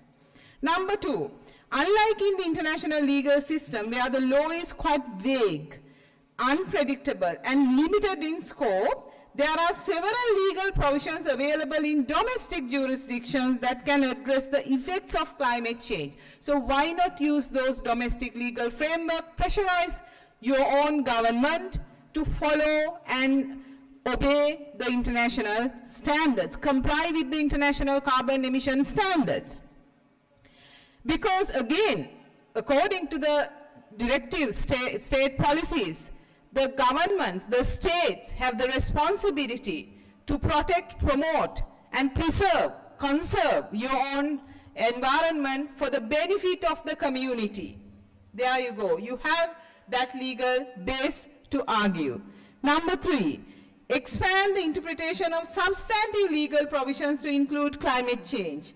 Right-based approach to the climate change, for example. So you have substantive legal interpretation that you can look for, to include climate rights, right-based approach at the national system. And there are 2 types of lawsuits coming up under climate litigation. One is large-scale lawsuits.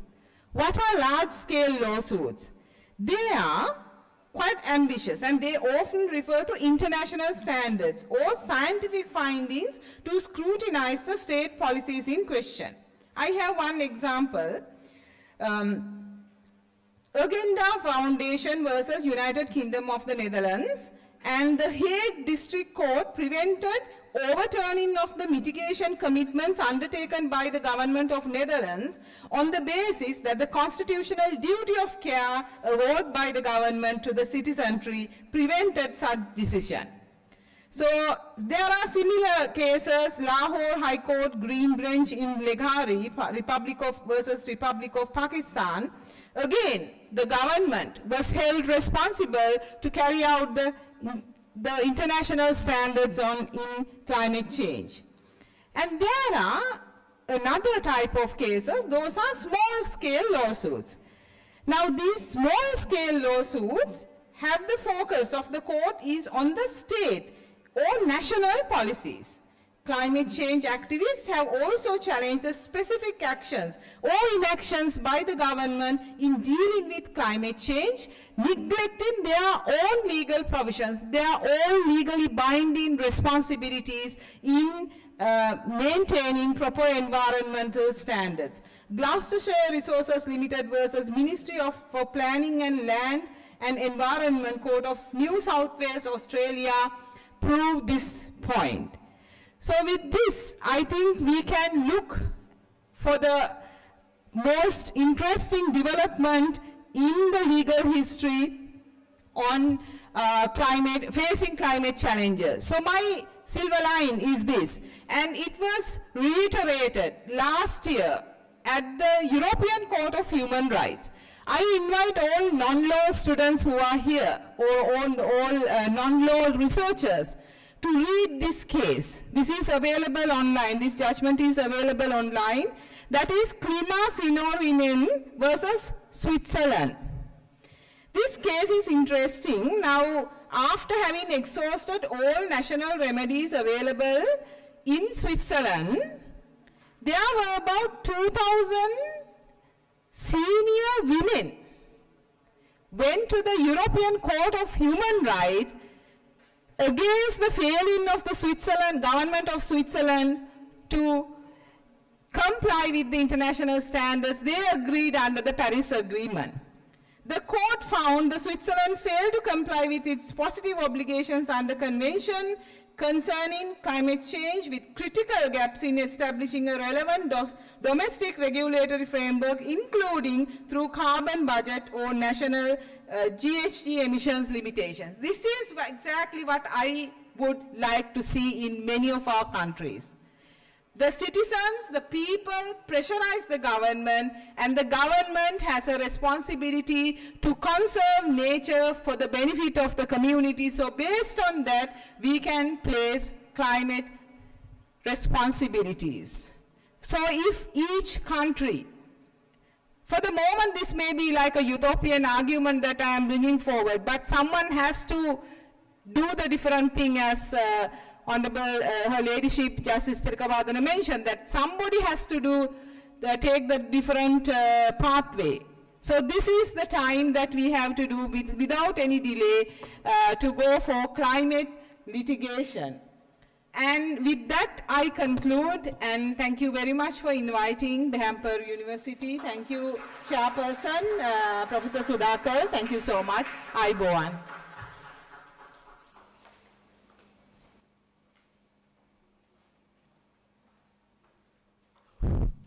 Thank you, madam. It was a nice, informative presentation for all of us. She started with international legal framework on climate change, talked about Paris Agreement, Kyoto Agreement, Intergovernmental Panel on Climate Change. When this Intergovernmental Panel on Climate Change started publishing its report, the chairman members, they got Nobel Prize. The chairman of TERI, Tata Energy Research Institute, the chairman got the Nobel Prize for this report on climate change. And a very important message that she has delivered to all of us. There are two types of approach, top-down approach and bottom-up approach. But all climate governance regulations and rules are coming as a top-down approach. The legal framework is formulated in the air-conditioned room by the administrative officers or scientists. They are imposed at the ground level for the people, which has failed throughout the world. That is what Madam wanted to tell you. So really what we need today is bottom-top approach. The climate policies, regulations, governance start with the people who are victims of climate change.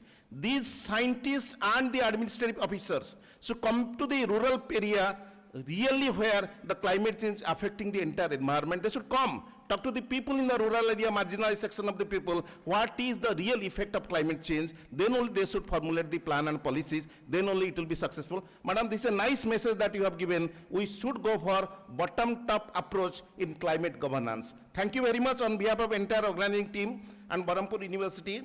And I think I'll take 5 minutes for my presentation as the chairman. Then we'll go for this question answer session.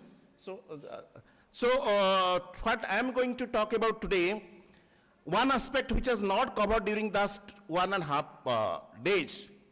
My presentation will be climate change and sustainable economic development, but this particular presentation which I'll be talking about for 5 minutes is related to health vulnerability of climate change. Whenever climate is changing, how it is affecting human health, because this is a topic of interest. So here I wanted to bring climate change and economics inside this entire presentation. Next slide. Just 1 minute. Okay. So look at these pictures. The first picture is rise in sea level. Because of this climate change and increase in global warming and temperature, the ice in polar ice is melting. When polar ice is melting, the entire sea level is rising. Second picture is drought. You find many areas in the entire world, even in India, which was earlier cultivated by the people. Now it has become completely drought area, and people are migrating from this drought area to different parts where temperature is little low. That is one of the effects of climate change. Third and fourth picture you look at, there is more rainfall. You look at this rickshaw puller picture I have given, is going on the road with an umbrella that shows there is heavy rainfall which is taking place in recent times. So this is the effect of rising temperature. Many forests is getting fire nowadays. Last year, you remember, entire Similpal National Forest had big fire, and government has to take months together to extinguish this fire in Similpal, and it was reported that this fire in Similpal National Forest is only because of extreme temperature in that area during the extreme heat season. The other part you look at, the middle picture I have given, the small earth has a carrying capacity.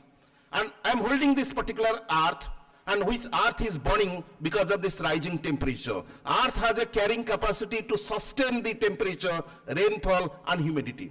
If this temperature goes extreme, beyond a certain point, then earth cannot tolerate this amount of temperature. There is a critical level of temperature that entire earth and human can sustain. When I arrived this university almost 9 years back, my head of the department told that there is no air condition in Department of Economics. I demanded one air condition. The professor told that in Berhampur University, temperature never crosses 36 degree. That is why there is no air condition in Department of Economics.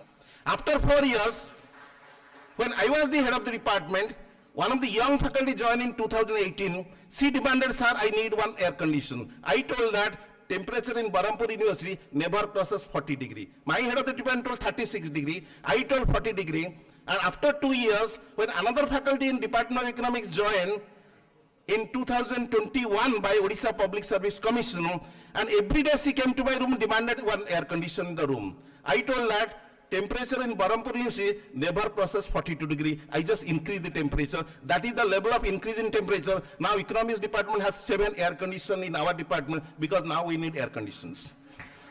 Recently I visited Bangalore. I was staying in my relative's house, and relative told that 20 years before, there was no ceiling fan in Bangalore. It was a very cold climate. Now every house, not only ceiling fans, every house has air conditions. My relative, only there are 4 persons, 4 rooms have air condition, and that is the effect of increase in temperature in these times. So my point is, health vulnerability of climate change. Look at this table. When climate is changing, the temperature is increasing, because of extreme heat and extreme cold, cardiovascular disease is increasing. Now more and more people are affecting from heart diseases. Even young people at the age of 30 and 40, they are dying because of cardiac arrest. So if you look at the statistics of deaths due to cardiac arrest, it is increasing significantly over time because of these extreme heat conditions. Most of the people who have this cardiac arrest that takes place in the month of May and June in India during extreme summer, because their body is not able to tolerate the temperature, because we have a tolerance limit of temperature. Look at these food and waterborne diseases, which is one of the consequences of climate change. The diarrhea episodes are increasing. In Odisha, I know almost every alternative days, every newspaper is giving diarrhea has taken place in this side, doctors move to that place. That is another episode which is rising. In the last is incidents. So what is rising? Heat and cold rising, cardiac arrest is increasing, food and waterborne diseases are increasing. That is again leading to diarrhea episodes. Vector-borne diseases, malaria cases and dengue cases. These are 2 important diseases which has become very important in India. When the delegates reached on 22nd in our guest house, one of the delegates told that, I found mosquitoes in your guest house in the daytime also. I told that 6 years back, there was no need of any mosquito net and mosquito coil in our guest house for 4 months in the month of winter. You are telling that you need some mosquito coils in the month of January when there is extreme cold. And he immediately demanded mosquito coils, and I purchased 10 mosquito coil packets and served to all the rooms in the guest house. That simple shows that the malaria window throughout the year has increased. Earlier it was for 9 months, excluding the winter days. Now it is available throughout the year. That is another consequence of vector-borne diseases, malaria and dengue. Dengue cases reported, if you look at the statistics of dengue cases from health statistics of India, the number of patients dying because of dengue, that is also increasing. The natural disasters leading to injuries, natural disasters have become more frequent in recent days. During last 10 years, we have 7 times cyclonic storms in Odisha. So that is another consequence on health. Risk of malnutrition, because malnutrition in Odisha gets the top position in malnutrition at present. More than 51% children have malnutrition. That is because of this extreme heat climate and moderate climate in entire India, and particularly in our dearest state of Odisha. Look at malaria mosquito. 40% people in the entire world are affected. And this particular malaria is a problem in tropical and subtropical area, and South Asia, particularly India, Bangladesh, Nepal, Sri Lanka, these South Asian countries are very prone to malaria death. If you look at Nepal, almost 2/3 of the country is affected by malaria, particularly this disease. And we have worked on this malaria disease in Nepal for many times. Look at this particular mosquito bite disease. And this is 16% of the world people are affected, out of which almost all of them are in South Asia. India is one of the prominent countries which has this particular disease because of mosquito. Then you look at black fly. Black fly is a disease which is very dangerous. 50% of the world's population is affected. Asian countries are more prone to this disease. Look at this Japanese encephalitis, that is a disease, 5% people, mostly Asian countries are affected. Look at this particular effect, then acute conjunctivitis that is affecting the sleep and wake cycles. Many of my friends say that I'm unable to sleep in night. Why are you not sleeping in night? Because whenever there is a power cut, inverter is not there, I'm not able to sleep. The sleeping cycle, because humans need around 6 hours of sleeping every day. But the sleeping cycle of the people, one research study has presented, the sleeping cycle have changed. Many senior people are getting up 2-3 times from the bed at night, which was not before 20 years back. Look at this is another. Then disorder because of change in season. The seasonal disorder is another important aspect of this. Then chronic sun damages. If you look at in many parts of the world, because of this increase in temperature, skin diseases and eye diseases are increasing. Because I was doing a project study funded by University Grants Commission on coal mine area in Angul Talcher area. There I just went to Nehru Satabdi Hospital and Balonda coal mine area, collected a sample of 400 people, and I found from the statistics of the hospital and from the people who are visiting Balonda Hospital, I found that particular incidence of these two diseases, eyesight problem and skin burning, is increased in that area by 40% almost in last 5 years. That means eyesight problem is increasing and skin burning that is rising because of this climate change effects in the entire world. This is a table I have given all South Asian countries. I have compared Bangladesh, Bhutan, Nepal, India and Sri Lanka. These are the different effects: heat wave, then glacial lake floods, flash floods, river floods, malaria, and all these colors are dengue. And which countries are affected more? If you look at these heat waves, mostly Bangladesh, Nepal, India and Sri Lanka, they are mostly affected by these heat waves in the month of April, May, June and July. April, May, June, these heat waves badly affect the human population, particularly the marginalized section of the people who are working in the fields for bowl of rice. The laborer class who do not have air condition in their houses, even do not have electricity and fans in their house, when they are going out for their daily bread and butter, they are unable to work during the month of summer, and they are the most sufferer of climate change. And this is one of the group of people. Look at, these are the different diseases which affect the people, and most vulnerable people in the entire India and entire South Asian countries are the people who are in the marginalized section of the people, do not have the coping strategy with climate change. So we need action for climate change, because the people who are suffering because of they do not have coping strategy. We people have air condition at home. Whenever there is extreme climate, we can switch on our air condition and stay comfortably. We need not worry about our office work because we are sitting in air conditioned room. Meetings are held in air conditioned room. You look at this particular, how many air conditions are there in this room for your pleasure and look at those people who are living in the marginalized section of the society. Those people who are begging every day for their bread and butter. Think of those people who are working in the rural area without electricity. Even now you will find 17% people in India do not have electricity at their homes. In summer, think of those people, how they are suffering from this particular effect of climate change and rising in temperature. This is a beautiful comparative table I have given for all these South Asian countries. So main causes of climate change, if you look at greenhouse, methane, deforestation, which is taking in large scale in India, because 50 years back, 33% of the area in India, land area, was covered by forests. Now it has come down to 11-12%. So the massive reduction in the forest area. Bhutan is the only country where entire forest cover has increased. And that is why the gross happiness index of Bhutan is #1 in the world. Look at this energy, coal use, vehicles and use of fertilizer. One of my friends recently told that, proudly told that, my house we 3 persons live. And we have 3 cars and 3 air conditioners in the room. I told, why do you need 3 cars? In one car all of you can travel. Why do you need 3 air conditions? In one room, all of you can sleep. No, I want whenever my relatives visit my house, I want that they should sleep in air conditioned room. Even if 3 persons living in one house, having 3 cars, all of you are consuming this rare petrol for using these cars. This is what is human rights. I will not take this particular topic I have selected because the poor people are most vulnerable because they do not have sufficient resources as a coping strategy. Rest part, I think I will leave it because of shortage of time. I'll just go to the last particular slide I have taken. This is a message that I want to give you.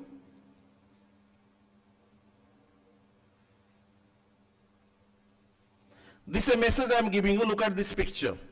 This picture shows stop climate change before it changes you. Time will come, all human will have face like this. This is what the message, because my grandfather was 6 feet 2 inch height. My father was 5 feet 10 inch height. My height is 5 feet 7 inch. My children will be smaller, smaller, smaller. This is one of the effect of climate change. Thank you very much. And this is the message I wanted to give you. Now this entire forum is open for question answers. For long 1.5 hours, all of you are muted. Now I am going to unmute all of you, and please ask any clarificatory question if you have, any general question you have. Please ask the panelists whom you are addressing the question, and all your questions must be brief, pinpointed, and based on whatever presentation was made. Now you are unmuted. Please ask questions to the panelists only, not to me.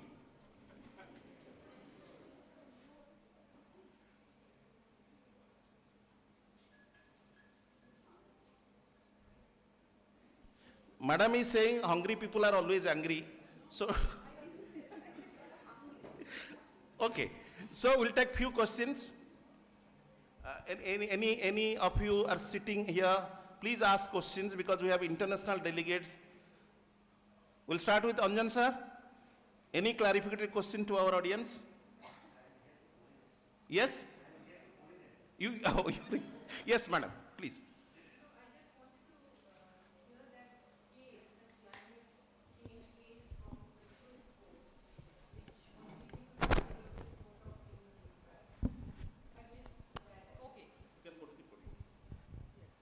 The Swiss case that was taken to the European Court of Human Rights on climate change? That is Klima Sinorinen.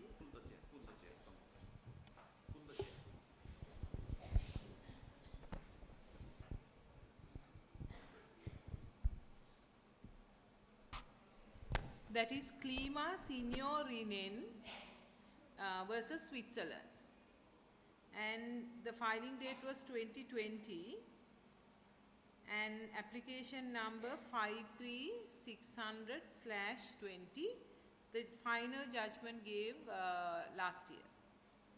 And this case was against Switzerland on violation of senior citizens' right to life. Because, yes, senior elderly women. A group of elderly women filed this case on the violation of European Convention on Human Rights by the government of Switzerland. They exhausted all the remedies within Switzerland, and then the government did not comply with many standards that they agreed upon the Paris Agreement. And then this group of senior citizens, the women, filed this case, and then they exhausted all the remedies within the country and then went up to the regional level, European Court of Human Rights. So the Strasbourg court held that the Switzerland should comply with the international standards they agreed upon the Paris Agreement. Yes, sure. If that the water, huge water is needed to cooling you. Yesterday you told, today also you mentioned. So can there be any possibility that this water can be salt water? I mean, ocean water, if we use ocean water, then there is no problem.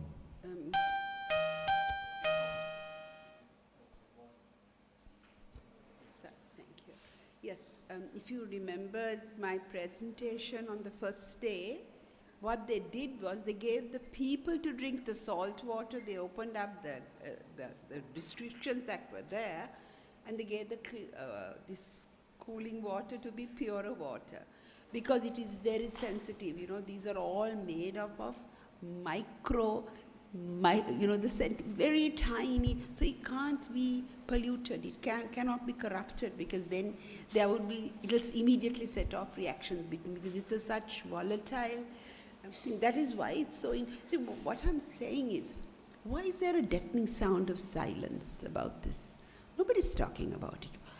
one of the reasons is when they discovered that gallium arsenide, that it was the rats caught cancer, the funding stopped. And I'll tell you another thing, you know, this is, there's a lot of women in this group. Do you know about the car seats and AI? So when car seats first came out, they found that 47% women died more than men in the car seat crashes. And at that time, Europe's women were just coming up. You know, the scientists, there was a group who started challenging this. What is this? Why are the women dying more than the men? Then they realized all the research was by somebody they used as a dummy was a reference man. So the reference man was put into the cars, put into the seats, and they crashed the cars, right? And he was fine. What they didn't realize was when you fix the car seat belt, this came out into the market. And when it came out, why were the women dying? Because they didn't take into consideration their breast tissue and their pregnancy, and that women sit in a particular way in a car. So that took many years to rectify. And that goes into all these uniforms. You know, you find now bots are making the uniforms for Army, the Navy, the Air Force is being churned out by these robots. So what is happening? It's again a reference man. So the women are finding, the army women who get into these army and the different things, if they find that the body armor, they get pierced in their breasts because it's not been made for them. So everything, there is this whole, that is why AA is so frightening. We can't challenge that. Very soon, it'll be white men, white blonde men perhaps. You're not blonde, so I can say. Yeah, but you know, we are getting erased. The invisibility of women. For instance, when you think of the child rights, your daughter can today be sexually abused in her own bedroom. Because children are very volatile, you know, children are very sensitive, and they are with it. And if they are not with it, they're out of it. So there is the peer pressure also. And you find a lot of little, they start with at the age, and I have this on photographs, you know, little children of 3 and 4 touch your body. They don't realize that there is an artificial interceptor there. I'm pretending to be another child, so it's cool. And a lot of things, you know, momos and the control. I don't know whether you remember the Ukrainian game, the blue whale. How many children commit? Do you know? I don't know in your country, but my country, many kids are committing suicide. The games are, it sort of gives you these dangerous things to do. To go and stand and, you know, to watch horror movies non-stop. And they switch the camera on. So, you know, I can switch your camera on. I can break into your home. There's nothing called security. There's nothing called confidential. Now, my thing is, why are we all so silent? Because tech is quite new. So the big voices, you know, the senior people, the qualified people, are a little hesitant about tech. So what is happening? The courts are hiring, getting all these new things up. It's quick. The cases are finishing. At what expense? Courts were always fair. Courts talked of human rights. That is why when you talked of the approach, you know, the bottom-up approach, and where I find your module has a lot to be desired, because, you know, we in Asia have, we talk so much about human rights. It's in all our judgments. It has to be a rights-based approach. There has to be education and awareness. You think if we take 1/100th of what we have spoken here, and we go from door to door, we educate children about the dangers of, you know, Montessori's. Just teach them that their private parts must not be touched. The little thing, no, go tell. It's saved. Just one thing, that courts cannot do anything until there is a law, and also there is a precedent. No. I've been a judge for 37 years, right? No. You can, if the current, I mean, you have so many things. We use, I mean, wish I could have talked to you about all these cases, because that is how we effectively implement. And also, don't forget, don't talk of courts. Today you're talking of alternate dispute resolution, because courts are stuck everywhere after COVID. In England, in America, everywhere there's a backlog, and they're bringing AI judges who are going to dispose of it. And we know what's happening in that, because we are asking the questions. We are starting a narrative. We are talking about him and talking about where is the fairness of justice if they don't know an accused who's being sentenced because of recidivism. He's challenging that. You can't challenge it. So we have to ask the question. There's no narrative, there's no dialogue, there is no conversation. All I'm saying, whatever lecture you give, start the conversation, start the challenge, write articles, you all are fabulous in writing this, and educate the Pope. You and I have a duty. I have gone to 175 schools, little children, taken a dead flower and a live flower and said, flowers propagate because we get bees and all these, the thing. Then I take a dead flower and a live flower and I cut it up and I say, this is the stamen, this is the corolla, this is this, and I show how, very simple, you can teach it to little kids. Then take private parts of a man and a woman and say, oh, what is this? They will not say like the police record, his penis went into a vagina. He will say, chichi pipi, like that. And you say, now that is your private part. Not even your parents can wash you. You have to be very conscious. Little children are being taught that. And we say, no, shout no. If it goes, run and tell somebody.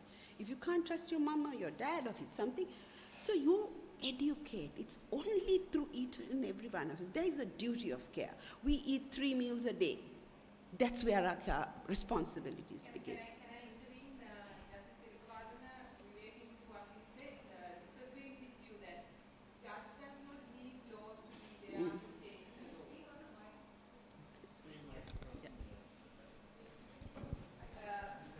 No, what I wanted to tell you is that agreeing with Justice Tirupatana and disagreeing with what you said, that there is a very wrong perception that judge needs a law to apply. No, there is nothing like that. I mean, the best example is here because in Sri Lanka, the entire provision on rape had a new introduction, new amendment in 1995 as a result of the judgment given by Justice Tirupatana. It changed completely and it brought down to the age of 16. Without consent, it was interpreted as a law, and the entire rape provision in the previous penal code was followed, changed, amendment after the judgment in Kamal Addararachi case by Justice Srinani Tirukavadana. So I think judges can do wonders on the bench if they are liberal and creative in their approach. So for non-lawyers, please do not think the climate litigation will be another futile effort, because judges can do wonders. I mean, the best example is before you. Yes, just an addition.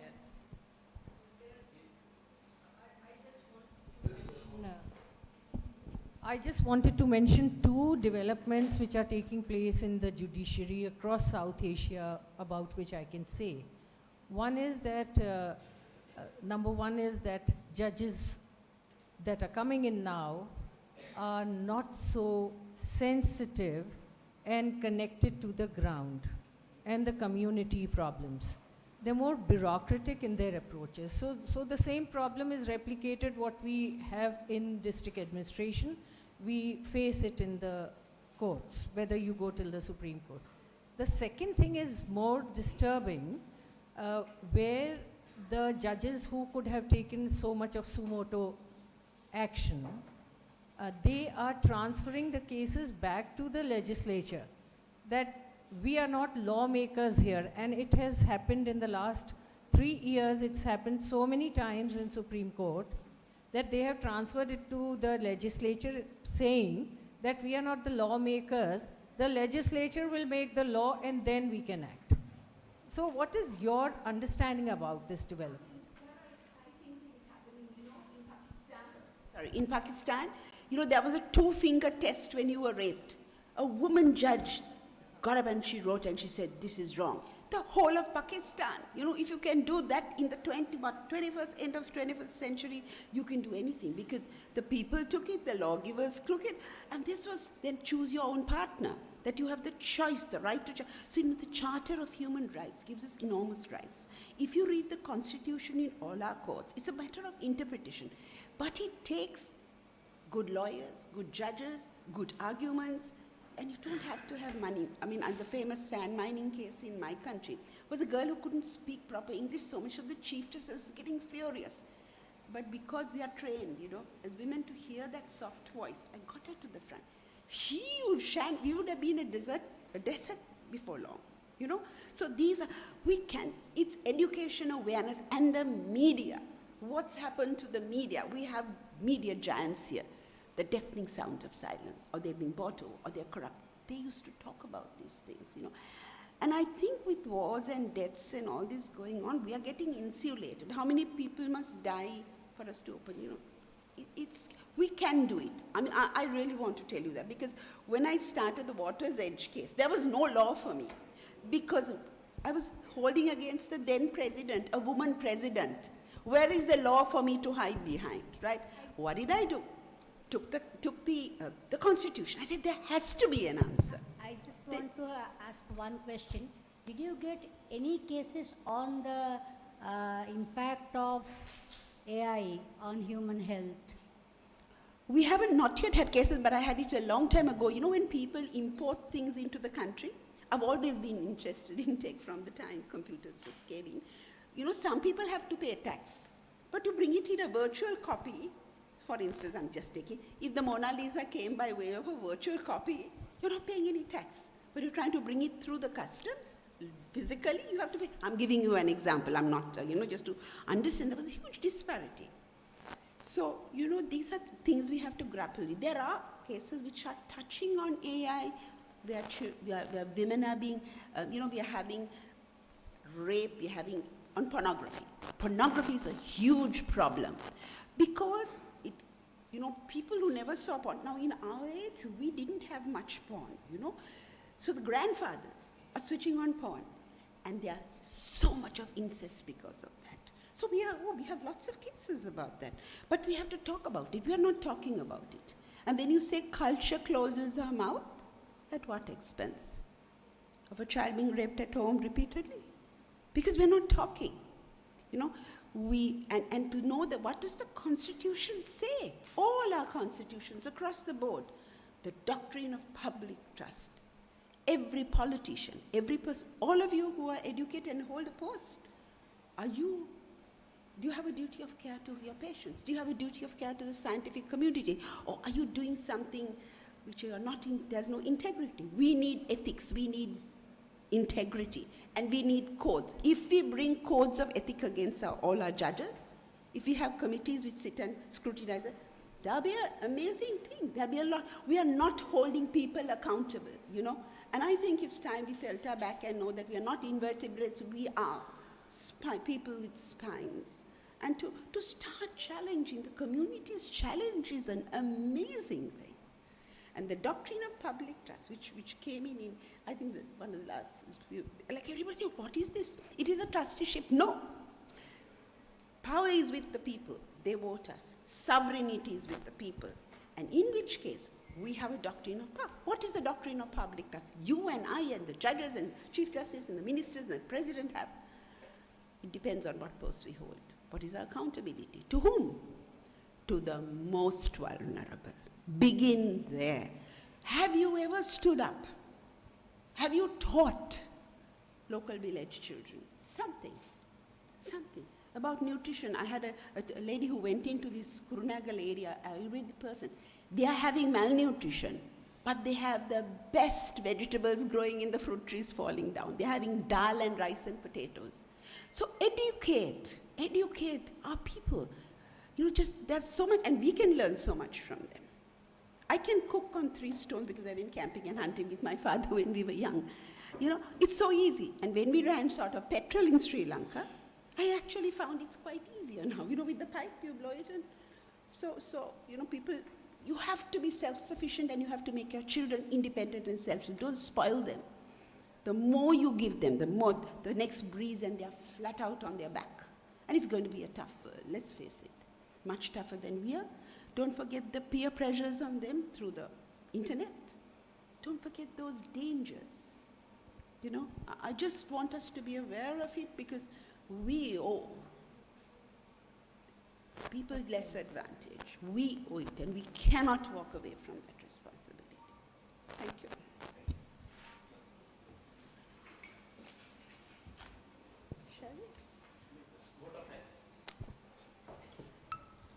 So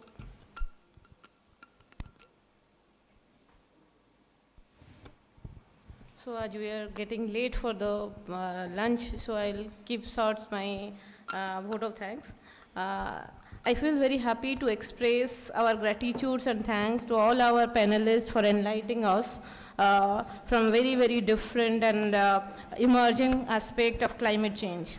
From many takeaways from this panel discussion, I would like to put only 3 forwards. First, we have to be critical while accepting new technology and look at what side effect it can have, whether direct or indirect. And second, the organizations, international organizations like World Coastal Forums are not only play in productions of knowledge and policies and policy making, they're also very, very crucial. They play a very crucial role in addressing local communities and their challenges they face. And the third, I would like to say about that we all need to enhance our legal awareness to protect our human right, which is very much linked with environmental protections and environmental rights also. So thank you all. My special thanks to Sudhakar sir for timely management of the panels and this one. And thank you all our students and all the audience for being here and being very, very interactive during the question and answer session. Thank you all. Please, we can proceed for the lunch now. Thank you.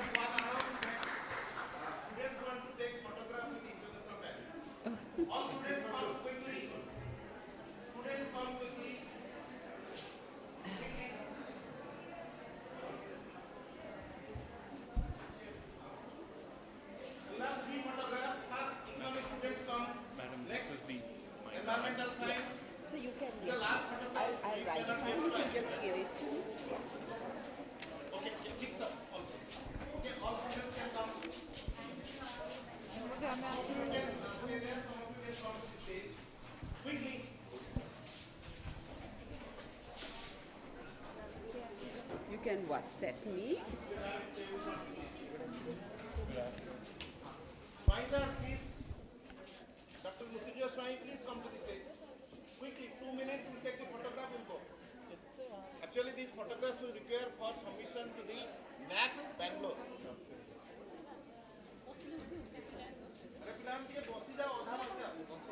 We are not seeing. We are not seeing the photograph. Thank you.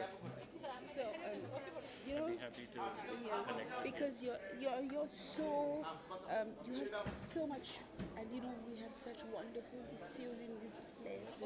And it's because you can succeed, but eventually there's so many.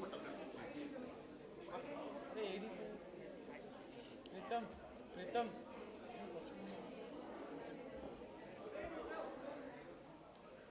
See.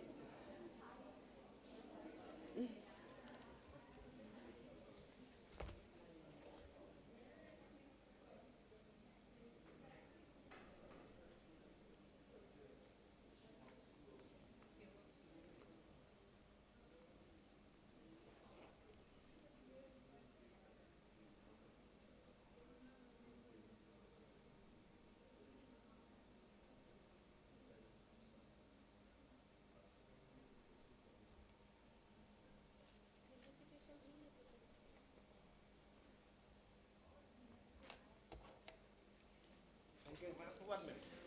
There is a request for only economic students to take a photograph. Okay, quickly. Only economics. And that's my card. Thank you so much. I think the pen is... Oh, I'm sorry. Oh, sorry, please. Otherwise it will get stuck.